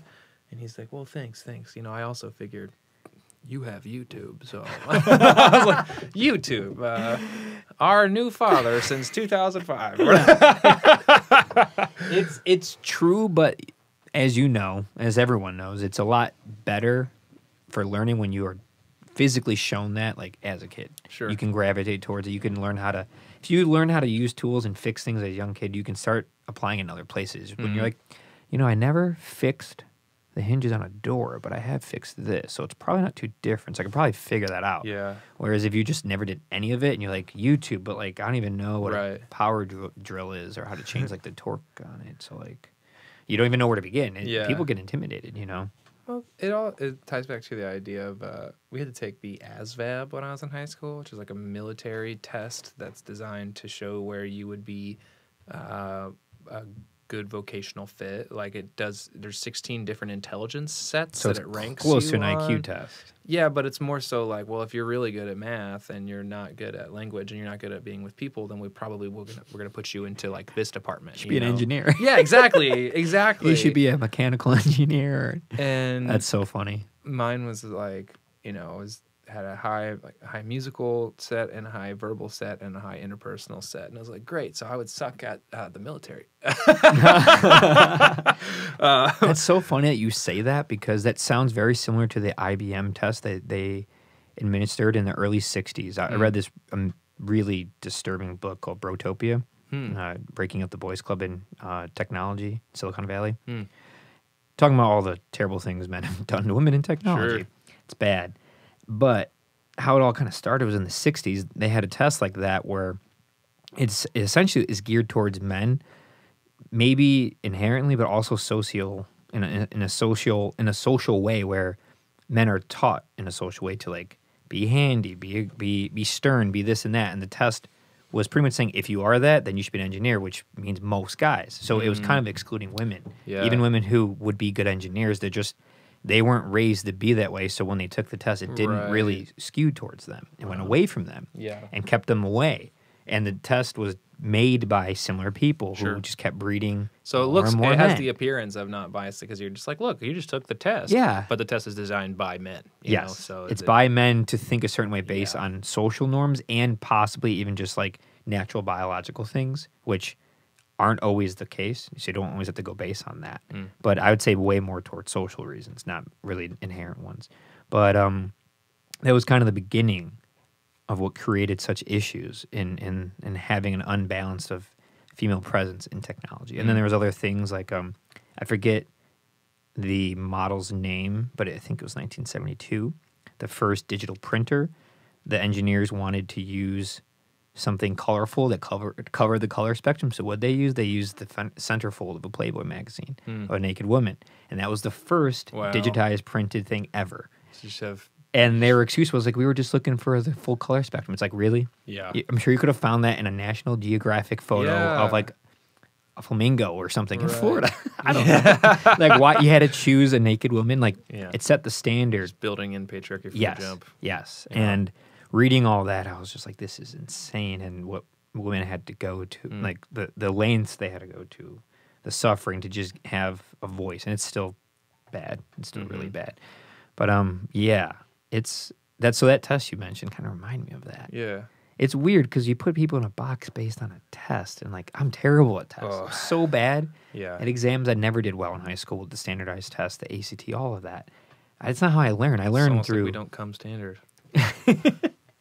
Did you do okay with those tests, or they also feel a little? Well, I think the thing is with that test, it's not like a traditional IQ test because it's not really ranking you on the scale of you're saying like you're bad at math or you're good at math. It would kind of have the holistic approach to intelligence sets to be like, yeah, you're kind of bad at math, but like you're really good at spatial reasoning, you know. And so it would show you like where, because everyone's gonna be kind of better at one out of 16 things, you know? And so I don't know, it was one of those first things.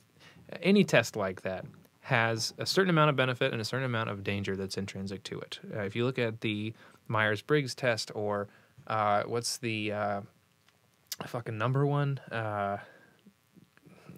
people are like, oh, I'm like a 3-wing 4. The one about personalities? Yeah. I forget the technical name for it. There's the love language one, and the personality one drives me crazy. There's love language ones. Even those people ones drive me nuts. I am 100% sure that our bodies and stars and stuff definitely interact. But for people to be like, well, you're this way because you're a Taurus.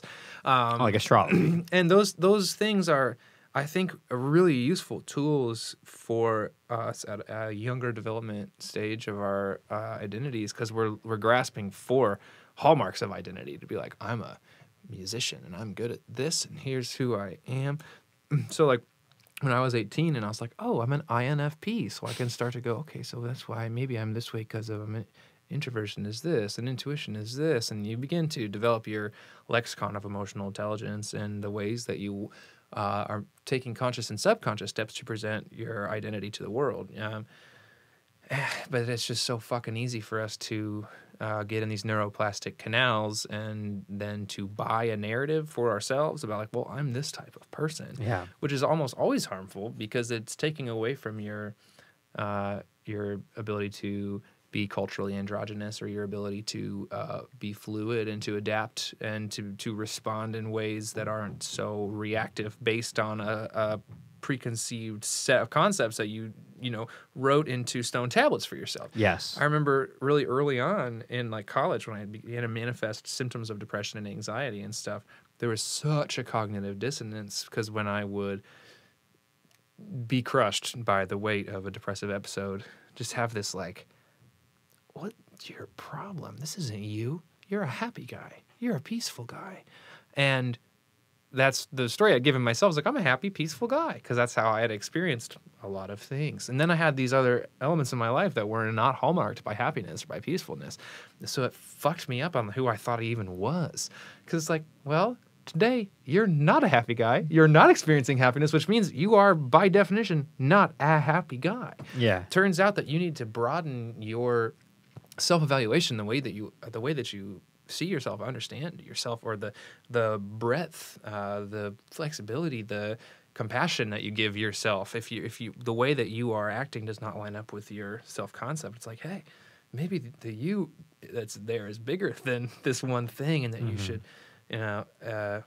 accept those moments of fluidity of going, well, maybe there's a broader set of emotions with which to engage here, or a concept that I had not yet built into the narrative for myself, that like age or maturity or improving health or whatever is presenting me with. It's just very tempting to, once we tell ourselves a story, it's hard to change that story because we feel like it's ours. Yeah. It's like, it's a sense of identity. Yeah. You get used to it. You know, the classic ones I hear a lot in the world I live in, musicians, artists, students, friends. You hear a lot of, well, I'm this, so I can't do that. I'm anxious. Right. I'm anxious, so I can't. It's like, first of all, these days with this device, I'm pointing to a cell phone, those listening, everyone is anxious. Right. And I'm not saying some people aren't. Some people are way more than others. Sure. I've met them, and it's very real. And anxiety attacks are very real, and it's no joke. But that's not who I'm talking about. I'm talking about people who get into a smaller spiral, not the main one that takes you down and you need to be medicated, but the one where just kind of a small spiral, and you just latch onto that train, and you don't want to let go, and you're just like, well, I'm anxious, so therefore I can't do that. I'm introverted, therefore I will not go out. It's like you can get your energy, like you can feel loved and good alone, and that's what I believe a true introverted person is. But it doesn't mean you can't hop on an avenue or go down that canal once in a while and like just try something different. You never know what could happen. But if you build that up, I do it all the time where I'm tired, I don't feel like going out, and then before I know it, it's like I haven't gone out in like a month. Yeah. I haven't gone anywhere. Right. And that feels bad. And you're like, or does it? And you start to get in your head like, but this is me. I'm an introvert. I'm supposed to stay in. And it's like, it can have a lot of negative, outcomes. And I think it can rob potential. Like when you were saying earlier, there's a lot of potential if you become fluid with just yes and no's and going there and trying this, just trying something new. You never know where it can bring you. It's pretty remarkable where it can bring you if you just keep saying yes to something, even if it's uncomfortable. And like, I'm sure you seem like an outgoing person. Maybe you've had to train yourself to be that way because of all the touring and the shows and being a front man and meeting people and doing interviews, all that. It kind of forces you to. Would you say you're more like introverted, extrovert? If you could take the two, where would you like land as far as where you feel naturally comfortable? It has been a fluid journey. It has been I was born extroverted. I came out of the womb. Ta-da! I made it. Yeah, like I'm here, everyone. And that's kind of, it's how I felt most of my life. Until around about college, which is also the first time I started having manifestations of mental illness or whatever. But also, I know that like my freshman year of college was the most extroverted time of your life. You're in a new place. You're 18 years old. Everyone could be your best friend at that point. So I did a year of that, and I just loved being in college so much. And then I went home for the summer, and I worked 3 jobs because I went to a private school, and I had some scholarships, but I didn't have any help from my family or anything. I just needed to pay for school. So I always worked like a banshee. And I'd get up at 5:30 and go work one job until about 2 or 3 in the afternoon. And then I'd go to my other job at 3:30 and work till 9. And that was like each day for the summer. And after a summer of that, I went back to school and I was like, oh, I'm so starving for this. I can't wait to go see all my friends. And first night back in Indiana, I went to a house party and it was like a mind fuck. I was just there. I was so uncomfortable. My expectations were not met at all. I felt like a fish out of water, just an alien experience. I was like, why do I? Yeah. And so I spent a little while in the cognitive dissonance of that, of telling myself, but you're this kind of guy, right? And it's like, well, no, you're a person, and you're being cellularly regenerated on a loop, and you're having any time that you're talking with somebody else, there's makeup of your bodies that's exchanging in the room. Like, you are always evolving, you are always changing. So, allow that to not be scary, and just say, well, I guess I'm changing. I guess that being 30, it's harder to tour than when I'm 22. What do you think it was that did that to you? Do you think it was time? I spent a lot of time work? alone. I spent a lot of time, and in those jobs, it was like I was technically alone because I was having all these little surface interactions. Just like one of the jobs I worked was at Chick-fil-A. And so you would just you're in the food service. People come up to you. You're not a human. You're a cash register. Yeah. But you have to be nice, and you have to be friendly, and say my pleasure and shit. And so you do that for a day without having any like real meaningful human interaction, and it's just like it's exhausting. So something shifted there, and then I spent the next season of my life going, wow, I guess I'm introverted, but the work that I want to do makes me have to be the face and everything. So first couple years that we went on tour, again, 22, so yeah, I can get real banged up and still heal, Yeah. But those first 2 years, we were so displaced. Like, we didn't have safe, good, consistent places to stay and sleep, and we were burning the candle at both ends, playing like 7 shows a week. And I began to get really sick, and about 60 pounds heavier than this, and I was like a borderline alcoholic, and I was depressed all the time because I wasn't taking care of myself at all, or giving myself the space I needed as an introvert, or exercising, or doing anything but just smashing PBRs and Taco Bell every day. Came back to Indiana and began to build out healthy practices to make this sustainable. Going, okay, I'm going to play fewer shows and make sure they're better. I'm going to still drink a lot of beer, but not that much beer. And I'm switching over to Miller Lite, and just making these little changes that would make it more long-term sustainable. And these days, I don't believe in introverts or extroverts. I don't believe in good or bad. I think that everything is on a spectrum, and that it's all gray, right? Just like very anti-dualism. But I tend to skew introverted. When I'm not on tour, I realized this last week that there were 2 days where I was like, I did not leave my property today. I did not walk out past my mailbox. And I didn't even realize it. I was fine. I was having a nice time. I like to be alone. I like to read. I love my cat. I love my house. It's very peaceful, and I have all this stuff that I like there. But I find meaning in others. I find that the most rewarding experiences I have are all based on friendships, connections, relationships. And then and my other meaning source is art. I love my music. I love to do this work. And so both of those are all about being with other people. And so these days I experience both poles within myself, and I try to practice balance and have a yin-yang heart that says, right now, Fred, I'm going to have you talk to these merch people because I'm not in the best place. I'm going to go sit in the car. It's what I need from me tonight, But if I go sit in the car for me right now, then maybe I will have the moxie tomorrow to go back out and to be the courageous front man with the most charisma or whatever. It's just, I'm a person, and I have both of those inside of me. Which wolf are you going to feed?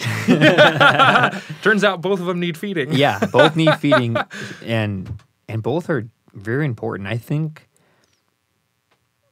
a lot of people maybe skewed towards the introverted. I've heard way more introverted now than ever in my life, and I think it's because, again, I'm holding this device, this smartphone. Reactive to the inundation of social media. You just want to get out of there. We used to live in tribes. We used to live in small villages where you'd know 50 to 100 people for the whole time you're alive. Yeah, that's it. And now you're expected to remember everyone that you met at a show in Bloomington, Illinois 5 years ago. Yeah. Which, I do, and we're staying with Trenton tomorrow. But that's neither here nor there. But but it's like that sort of...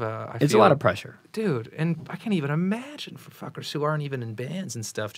You're just a human being that, that works at Chick-fil-A, but you still have Instagram and Twitter and Facebook and an email and Snapchat and TikTok, and it's like you gotta live your whole life on this thing, or none of it almost. Like unplug, or I don't know, the balance of trying to manage quote unquote social networks is something that we're going to be reading science on for the rest of our lives. They're starting to finally have data on it. Enough. It's crazy. It's really bad. It's not looking good. And I think the effects on younger boys and girls, more specifically girls, it's not good. Yeah. The filters, the looks, the showing your body, trying to keep up with other, model-esque bodies. Yeah. It's really in your face. Before it would be like a TV commercial, a movie, or like you have a magazine. The filters are the most fucked up part to me. Oh, I can't stand them. I think they're disgusting. Dude, No offense to anybody who uses them, but I do not like the If you filter your face, you're a bad person. I just don't. I mean, I get it. Yeah. I just don't get it. But I get it. I know what's going on there. I don't get it on... But I don't get it. But maybe men aren't supposed to get it because we're allowed to be like, look at these beards. Like, look at mine. Like, we're allowed to be a little, like, rugged. But you know what? I moisturized today. So screw anybody who thinks, like, oh, they could do that. It's like, hey, I worked out. I trimmed this part before I go on tour because the neck beard gets really dense. And I'm like, this part's, rustic. Yeah. I don't want to have an itchy neck. Yeah. Dude, I'm recently unpartnered, and so I was on Tinder, and I was just flipping through there the other day, and it was a mind fuck to be like, these are 30-year-old women that have all pictures with their face of like the blush and like the little butterflies and stuff. I'm like, this is a filter. We all know this is a filter. Like, I'd like to see. This is what we're doing. Like, I'm not gonna do that because like I have these wrinkles in my face. Yeah. I earned them from touring and whiskey, and like they're never gonna go away. It's Well, the never filter started a while ago with foundation, blush, makeup, mascara. Sure. The filters have been going on for quite some time. Well, I mean, as long as there's beautification in really early quote unquote primitive cultures. There's all sorts of body mods and stuff that people have always done. That's not inherently bad. But it's just like the acceleration of it with youths, with like how kids are born now and are handed an iPhone, and so it's like when you come out of the womb, they're like, "Here's your iPhone." We don't stand a chance. We got the Max Pro. We're ready for you. Let's get them started young. It's scary, and there is definitely a difference between the filter on Instagram and some makeup. Sure, I'm being a little facetious with that one, but yeah, there is definitely a difference. It is definitely scary. It's a problem. I personally don't understand it. I've always been one to be like, you know what? If you sleep well, eat well, groom yourself, then like, what else do you need? Just be yourself. But some people, I don't know. It's become so normalized that it's like, maybe a lot of people feel like if they're not doing it, it's weird. I don't understand it, to be honest. The biggest hang up for me there that's tough to reconcile is just, I would tend to agree with you. I'm just really uncomfortable prescribing that to anybody else. Yeah. Because I lived the majority of my life under a prescriptive ideology that was all about bringing other people into that fold and about like getting people to believe the way that you believe. Yeah. And so I still believe some stuff very strongly. I got some ideas that I'm pretty fucking sold on. But in order for me to tell you about them, and much more so for me to enter into a dialogue with you where I'm trying to convince you of the rightness of my perspective, very hesitant about that. That's why when you asked me before we started the show, like, is there anything that you don't want to talk about? I said, well, I like the adventure of having nothing that we won't touch, but I also, if you wanted me to start getting really into the weeds about like, well, what are your spiritual truths? It's like, well, I have some, but I don't really want to talk about them because I know that there's going to be people, probably very few, but I know there will be some people that listen to what I say and like put stock in it and think, like, well, I think he seems, like a thoughtful guy. And I was like, I don't want you to know what I think about that. I want you to go read the books for yourself because like, just make up your own mind. I'm not for sure. I'm not right. Okay? I might be like partially right, kind of right about some stuff, or good and unharmful about some stuff, but it's just like, I told everybody what I believed for like 26 years, and now I'm like, that's not important. It's really not important. No, but a conversation to bring up any thought is important. Like, I'm not saying that I think the filters are bad, people who use them are bad. I just don't get it. Like, I'm confused by it, and I'm concerned about, like, where it goes. That's all. But if someone uses them, it's like, whatever. What it really just comes down to, it's like, oh, it's just not my cup of tea. Yeah. Like, if I'm interested in a person, it's probably, for me, knowing Ben, like the way I know myself, it's probably someone that's not using the star heart face filter. It just isn't. But if someone else is using it and someone else likes it, then whatever. Yeah. Do what you want. Like, I don't care. That it doesn't bother me. Whatever, do what you want, I don't care, is what I want people to write on my tombstone. Will it fit? Can you afford one that fits? Do whatever. Well, I don't it'll care. fit easier than Joshua Powell and the Great Train Robbery. I remember when my friend Ashley was making those banners for the sides of the stage. She was like, I can't fit it properly. It's messing up everything. Yep. Story of our first many years as a band. That's so funny. Yeah, at the end of the day, I really bring up things as like a concerned person who shares this planet that has 31 years of my own experience. But I really don't. As long as you're not hurting anyone, I don't really care. If you want to dress a certain way, show certain parts of your body, do certain things with it, show certain filters. It's like, it's not my cup of tea. It's not what I'm attracted to as a person. Coffee guy. I'm a coffee guy. Exactly. If you got coffee, I'm all there. Like platonic or romantic, I'm not really attracted to that, but that's like me. Like if someone else is, there's a 7.8 billion of us. Someone's attracted. Like it just isn't for me. Yeah, there's somebody for everybody, right? Have you? I hope. Have you been? Have you? Are you familiar at all with like the Satanic Temple or the not occult Satanism, but like pagan Satanism or secular Satanism at all, and like their tenets? No, but I'm intrigued. Great documentary on Hulu, I'd recommend. I can't remember the name of it, but if you look up, Satanic Temple, there's not that many current documentaries about that. A really enlightening part of the doc is that they have a couple of the leaders share. These are our tenets. Like these are like our version of the Ten Commandments or whatever, and they are fascinating. It is really hard to poke a moral hole in these tenets because. So much of like the affront of people who claim the yoke of Satanism is really about the stigma. Like it's many people, almost all the Satanists that I know or have met, don't worship Satan. They are pluralists who believe in dismantling a religious monoculture, like taking power away from a prevailing cultural force that's seeped into every aspect of life in the West. And for them, the element of blasphemy about it is almost this tool of cultural provocateurship, of just being like, this is so against the grain that like by saying we're Satanists, like people are gonna perk up their ears and like so the word is almost like a front. Yeah. Most pagan Satanism is really a humanistic religion that just is about your own agency, your own value, your own happiness, and those around you, making sure that you are contributing to culture in ways that don't cause harm, but that does elevate your personal freedom and agency. And I'm not a Satanist, but there's a lot of them that I listened to, and I was like, hey, you're all right. We could be pals. I would listen to that if there was like a podcast. I'd like to hear someone talk about it more in a intimate way, being upfront with it. Yeah, I have been learning. I mean, maybe the last 15, like half my life, but more specifically the last like couple years.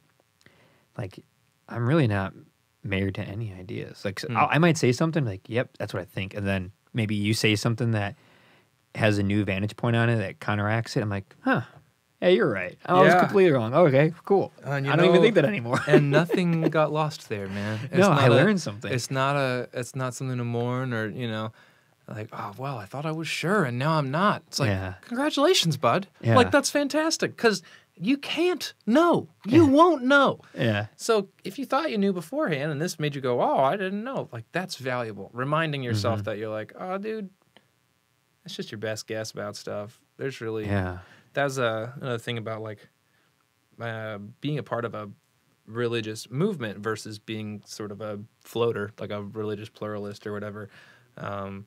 It's just when you're in a monoculture, then when something gets poked a hole in it, it is disastrous. You're worried about the entire thing. And these days I'll hear a Buddhist idea and I'm like, wow, that's really beautiful. I'm going to use that for the way I think about stuff for a long time.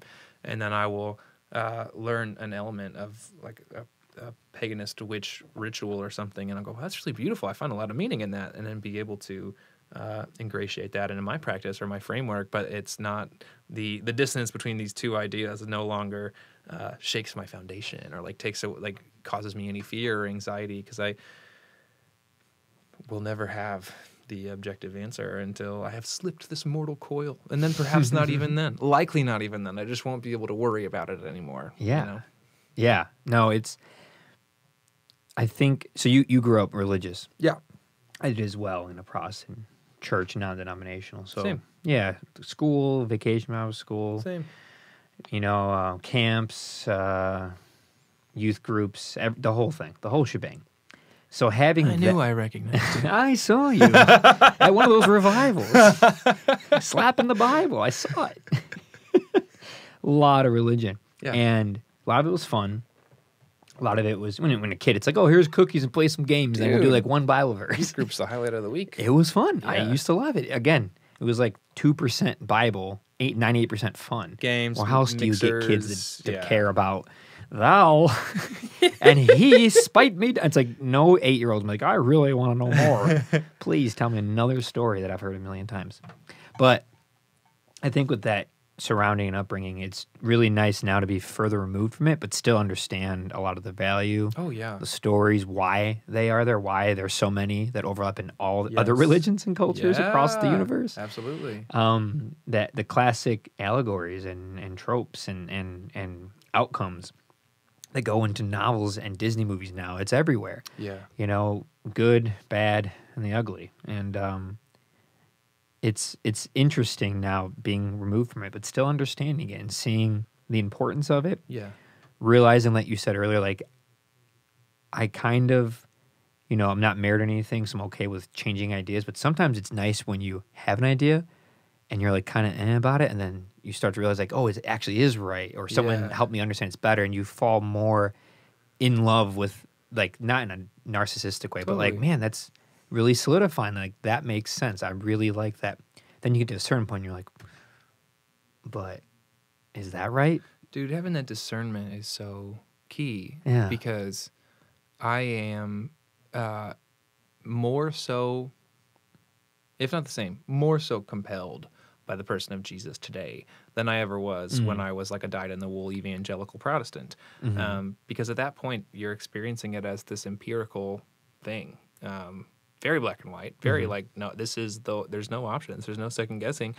And dude, I've done the circuit. I've read the other texts and exposed myself to other thinking, and you know, I've deprioritized belief as an element of my spirituality, because belief is just your best guess about what you don't know, and put a lot more focus on praxis and how I am being, the fruit that's on my tree, because that has real world observable, measurable effects, versus like, so is Job metaphorical or is it literal? Like, it doesn't fucking matter, dude. Yeah.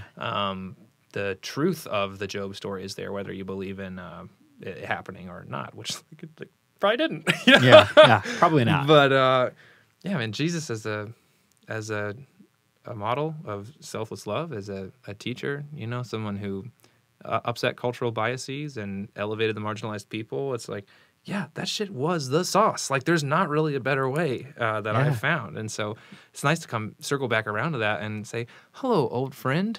Like, thank you for still being here after I, you know, went out and came back. And but the worst part about Jesus, not Jesus himself, but the people who overly follow Christianity or any religion, is they're not even that Jesus-like. They end up being so rude, and they start belittling others. And if you're Muslim or Catholic, you're going to hell, and you don't get a chance in my book. It's so extreme. Instead of being forgiving and talking and trying to understand where that person's coming from, instead you just instantly just attack because they're not like you. I'm sure that's not unique to Christendom, right? No, I feel like we see that. I'm just saying from my perspective, right, growing up. And we're in America that has like been mostly Christian for most of the time. Yeah. And so it's really easy for us to look at the culture around us and to look at the people that were shitty to my family at the church that we went to when we were kids. Or, you know, the idea of Republican politicians today being like the hallmark leaders of the church movement, and people like looking at a person like the last president and being like, this is who God picked, and it's just like fucking not the God that I know about. No, not at all. But yeah, so it's easy to look at the Christians that are the loudest in culture today and be like, oh, they're so un-Christ-like. And it's like, I'm sure that in other places they're doing that for, I'm sure that in China they're like, Dad thinks he's such a great Buddhist, but he's, here he is being an asshole. Yeah, you know? it is relative to your culture and your time. It just reminds me when I was a kid. Like I can remember sitting around with friends or family in a Christian setting and someone just bringing up like, oh, well, they're Catholic, so like they're going to hell. Like kind of in a mean way. I'm like, Jesus Christ. Yeah. No pun intended. Like, why so hostile? Like, why not talk to that person, have a conversation, be more Jesus-like. Yes. Be forgiving. Or like the backstabbing and non-forgiving. You're like, I thought you were a Christian. Like, why are you being so mean? Right. Like, that's the whole point, is to be forgiving. Like, literally forgiving. So much so that if you do believe it, Jesus and God, the Trinity, the whole thing, the whole entity forgave you for your sins, like gave you salvation. So like, you're being a hypocrite. It's that parable from the Bible in which the debtors are supposed to be killed for the debts that they've accrued by the king, and the king forgives them of their debts and releases them from debtor's prison. And then immediately one of the debtors goes back to, he owed like 1,000 or whatever, and then he goes back to somebody in town who owes him 100 and says, you have to pay me, and then eventually, like, it gets back to the king, and the king's like, hey, like, asshole, you're back in prison. Like, I forgave you 1,000, and you went out to hold that 100 over somebody else. Like, you've been forgiven of so much, and you can't extend somebody else the courtesy to forgive them in turn. Yeah, that's ego right there. Yeah. That's like, well, I'm better than you because of this. Big main character energy, right? Like, this is I don't know. Ego's everywhere. It comes through religion, it comes through art, it comes through science, it comes through technology. It's a problem.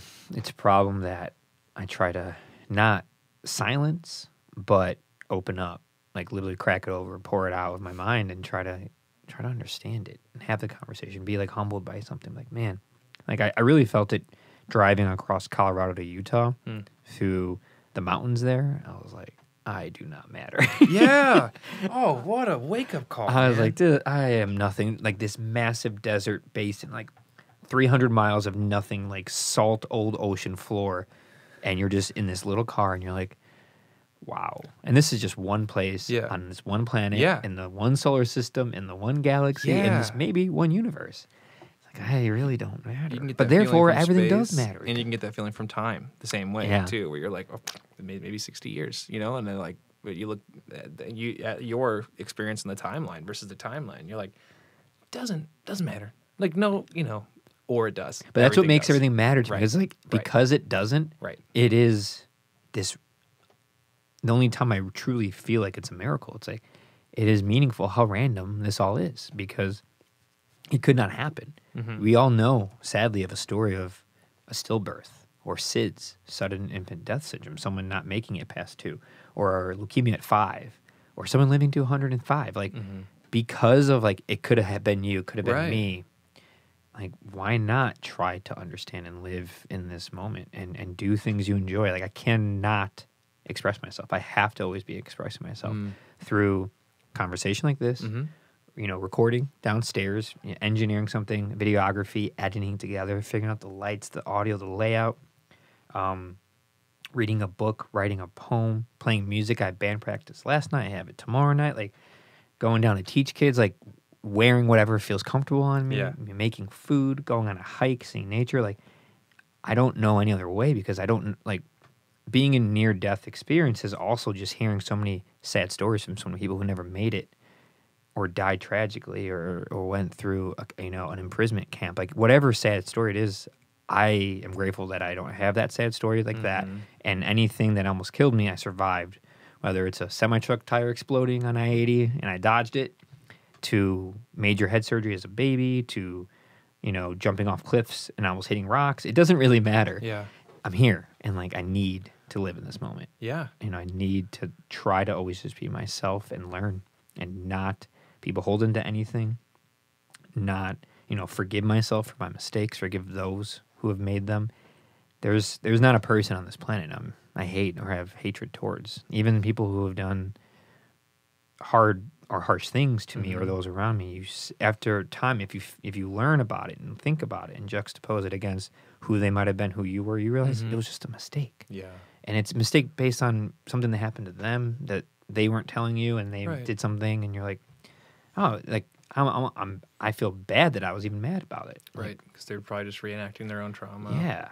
Yeah, really, even some bad stuff, you're like, you know, there are some pretty rough stuff. You're like, I don't know what to do with that. When it gets to serious crimes, I never know, like, the moral ground about pedophilia or rapists. I'm just like, that's a hard one. It's a bit of a mind fuck, it really is. Yeah. Because I can put up with a lot of shit, like negative shit, but there's certain, I mean, the problem of evil is the basis of philosophy courses forever for a reason, right? Like, what is this? Wow. How can we who know how to be so good to one another, have the capacity to be so nurturing to one another, how can we also be such monsters? And the scariest part of it is, like, the most fucked up thing is, like, I use the we pronoun there and, like, meant it, right? Like, I'm not a pedophile, I'm not a rapist, but, like, neither were the people that became those things before they did those things. And if anyone has that capacity, we are all equally able to tap into those things. Like, why do I keep thinking about the stupid wolves? I don't know. Pedophiles and rapists, that's a hard one because it's so unnatural in every way, because you can't, like, as a human being, even if you believe in religion or evolution, it doesn't matter, or anything in between, to propagate your DNA and your seed, you have to have sex with someone who can actually, like, went through puberty already. Yeah. So, like, naturally, fundamentally, in your bones, it doesn't make sense. So something, the wiring got crossed. Right. In utero, birth, it doesn't matter. That coupled with abuse, I don't know what it is, but something isn't right. Like, they're naturally like that. And I mean, I can't say that for sure, but it seems to be. Like, someone is naturally like that. And then I'm like, man, what the worst, like, what if you were born that? What if you're born schizophrenic? Like, the worst cards to be. And that's another thing. Like, I'm glad I'm not those things, and that's why I have to live. I have to live in this moment, because you could be anything. You could have been born in North Korea. Yeah. You could have been born like one of my uncles with your insides out, and you pass away as an infant, you know, in the 1950s. Like, anything could have happened. And some people are born with such severe mental illness that they want to have sex with dead humans. They want to kill people. They want to rape someone. They find that to be erotic or normal, the only way they get aroused. It's disturbing. And if it's from abuse, it's even worse. You're like, that wasn't even their fault. Right. Now it's because someone else did something to them. I think that's probably it's probably really cyclical. And then you did wonder, like, I think that ties back to the Bible of being, that's like a explanation of why, you know, that's like the Cain and Abel story. Like, the first two brothers, and one killed the other out of jealousy. And it's like, well, that's why we have violence today. That's why we have, from the beginning, been using stories and metaphor to try to understand that fundamentally doesn't make sense to people like me and you, who are genetically okay, healthy, lucky to be who we are and not want to hurt people. Yeah. But yeah, I don't know. I think it would be really fucking fascinating if there ever is, like, a scientific explanation for that, or if there's ever more cultural clarity on how those problems arise, or how you can help by Minority Report style, like see it ahead of time and offer people help and fix their. But then you can glitch it out. You know, it's not always foolproof. Yeah, what I have learned, and I'm sure you can agree, through traveling, meeting all kinds of people from all over the world, old, young, man, woman, someone who's non-binary, it doesn't matter. Different ethnicities, different religions, different education, different financial situations. Most people are kind and nice. Most people want to, like, be happy. Most people want to, like, do something good. Most people want to eat food and have a laugh. Yeah. Most people just want to find someone to love and have sex with them and grow with them. Most people want these things. It's why we've kind of normalized them, because it's like, it turns out we kind of all want these things. Yeah, dude. You know? Do you know a writer called Rutger Bregman? No, I don't. Fred turned me onto a book this last year called Humankind. I heard about him on the Ezra Klein podcast. And Vox, Ezra Klein? Yeah, he's actually New York Times Now. He's a op-ed dude there, and he still does the show twice a week. It's the same thing. It's just switched media pavilions. But Rutger Bregman is a social scientist who wrote this book, Humankind. It's basically a 600-page thesis to refute the idea that people are bad. And I don't know about the teaching of your church growing up, but our church was very much like, you are bad. Like, original sin has tainted your soul. You are corrupt from the moment of your... There's no goodness apart from God that you can tap into. And like you're... Great way to grow up, by the way. Yeah, right? No matter what you do, you're suck. fucked. You're shameful. You deserve to have guilt because that's what you were born as, you little slut. Yeah. And it's like...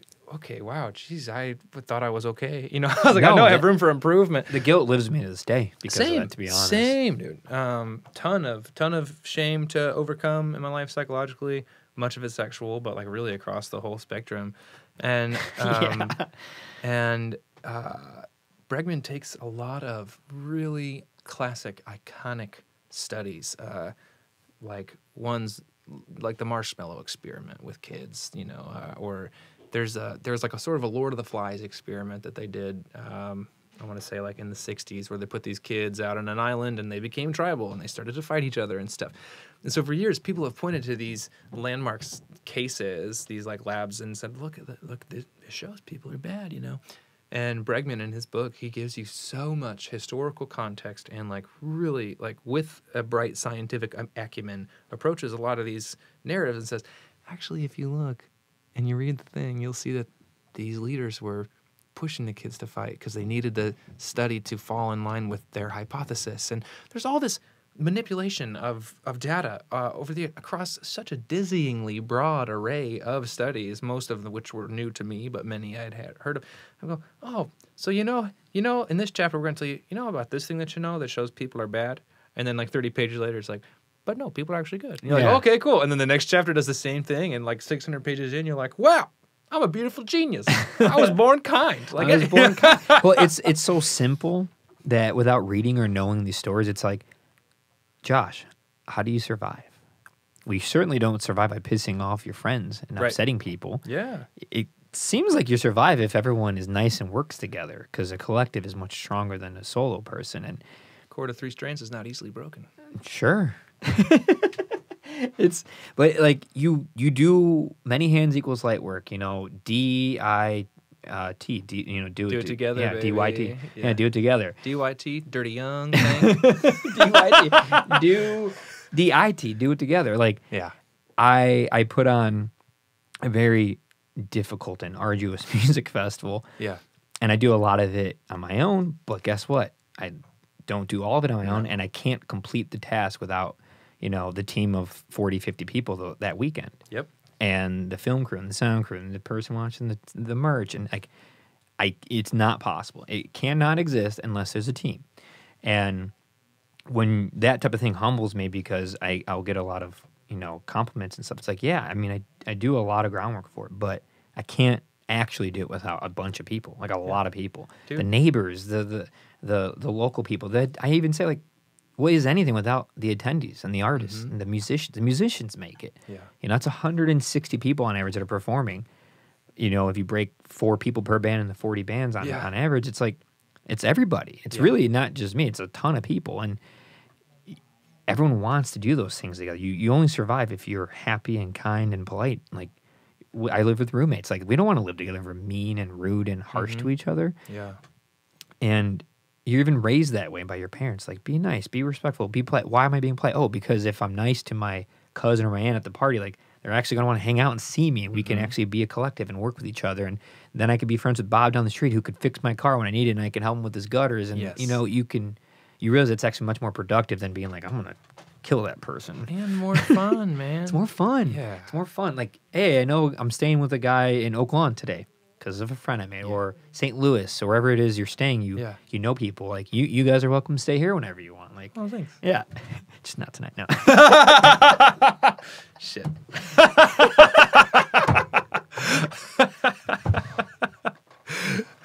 That was such a good thing. Thanks. Oh my God. What time is it? Oh, hey, look at that. Coming up on the time. We're almost on that too. Is there any? I don't know where to go now. We've been going places. This has been great. Yeah, You're- my brain is bent, but it was very organic. I feel like there was no, for those of you listening, there's no notes on the table. There's no. This is free flowing. I just go for it. I mean, I realized at a young age, I really like talking to people, and I really like asking questions. I really like learning, and hearing a different perspective. From a child, just being like sleeping with my brother, we shared a room. He's 2 years older, and every night I'd just be asking him questions. He'd just be like, "Shut up! How big is the world? Why is it like that?" And he's just like, Google didn't exist yet, so he's like, "What? Leave me alone." Yeah. To grandparent, I've always enjoyed older folks who have a lot of wisdom and 80, 90 years of experience, wars and famine and this Literally, and different they're political time climates. travelers, man. Yeah, you're like, whoa, that's crazy. You lived through that? Yeah. So, yeah, talking to people has just been like natural and fun. And then I was like, I should probably just put a mic in front of myself with them and a camera. Why not? I've met some fun and interesting people doing what I do, and I might as well learn from them and talk to them, So I learned a lot from you today. You're very experienced, very wise. Bless you, dog. I feel the same. Thank you. Thank you for sharing things. Is there anything you want to plug or share about your life, music, art before we go? Yeah. Do you know when this is going to drop? Probably a week from today. Okay. So if you're in Wisconsin, Minnesota, Iowa, Oklahoma, Colorado, New Mexico, Nebraska, or Kansas, I'll see you next month. Those are the places we're touring in November. All those dates will be on joshuapowellmusic.com. And on our Facebook, Instagram are both Joshua Powell Music. And then in December, we're also doing New York, D.C., Virginia, and both the Carolinas. So if you're a listener from there, look that shit up. Otherwise, our new record, Skeleton Party, is streaming everywhere and will be available for purchase on vinyl at romanusrecords.com on October 30th. Nice. So that's our next year is going to be all about the Skeleton Party. And then we are not touring in January and February so as to record the follow-up LP. We'll spend the majority of 2022 touring Skeleton Party to hit all the places that we haven't hit yet this year. Mm-hmm. But then, rinse and repeat. Ad infinitum. That's awesome. Yeah. Good for you. I'm happy for you. I'm proud of you. Thanks, man. I love when people just do the thing. Isn't it so just gritty? It's just rough, it's dirty, but it's out inspiring here because it's real. Luck only happens if you're there, prepared, showing up for over and over. And Preparation meets opportunity. Right. I don't like it when someone says, "Oh, you're lucky." I'm like, sure. You make your own luck. You make your own luck, but that just means preparation met opportunity. Yeah. You only get the thing that we call luck when you just are doing the thing. Mm-hmm. So keep doing the thing so that luck keeps coming in. Thanks. Congratulations You too, on the record Cheers. label. That's really cool. It's a dream come true, so I got to set new dreams. That's good. All right, Josh. Thank you again for doing this. It was a pleasure, as always.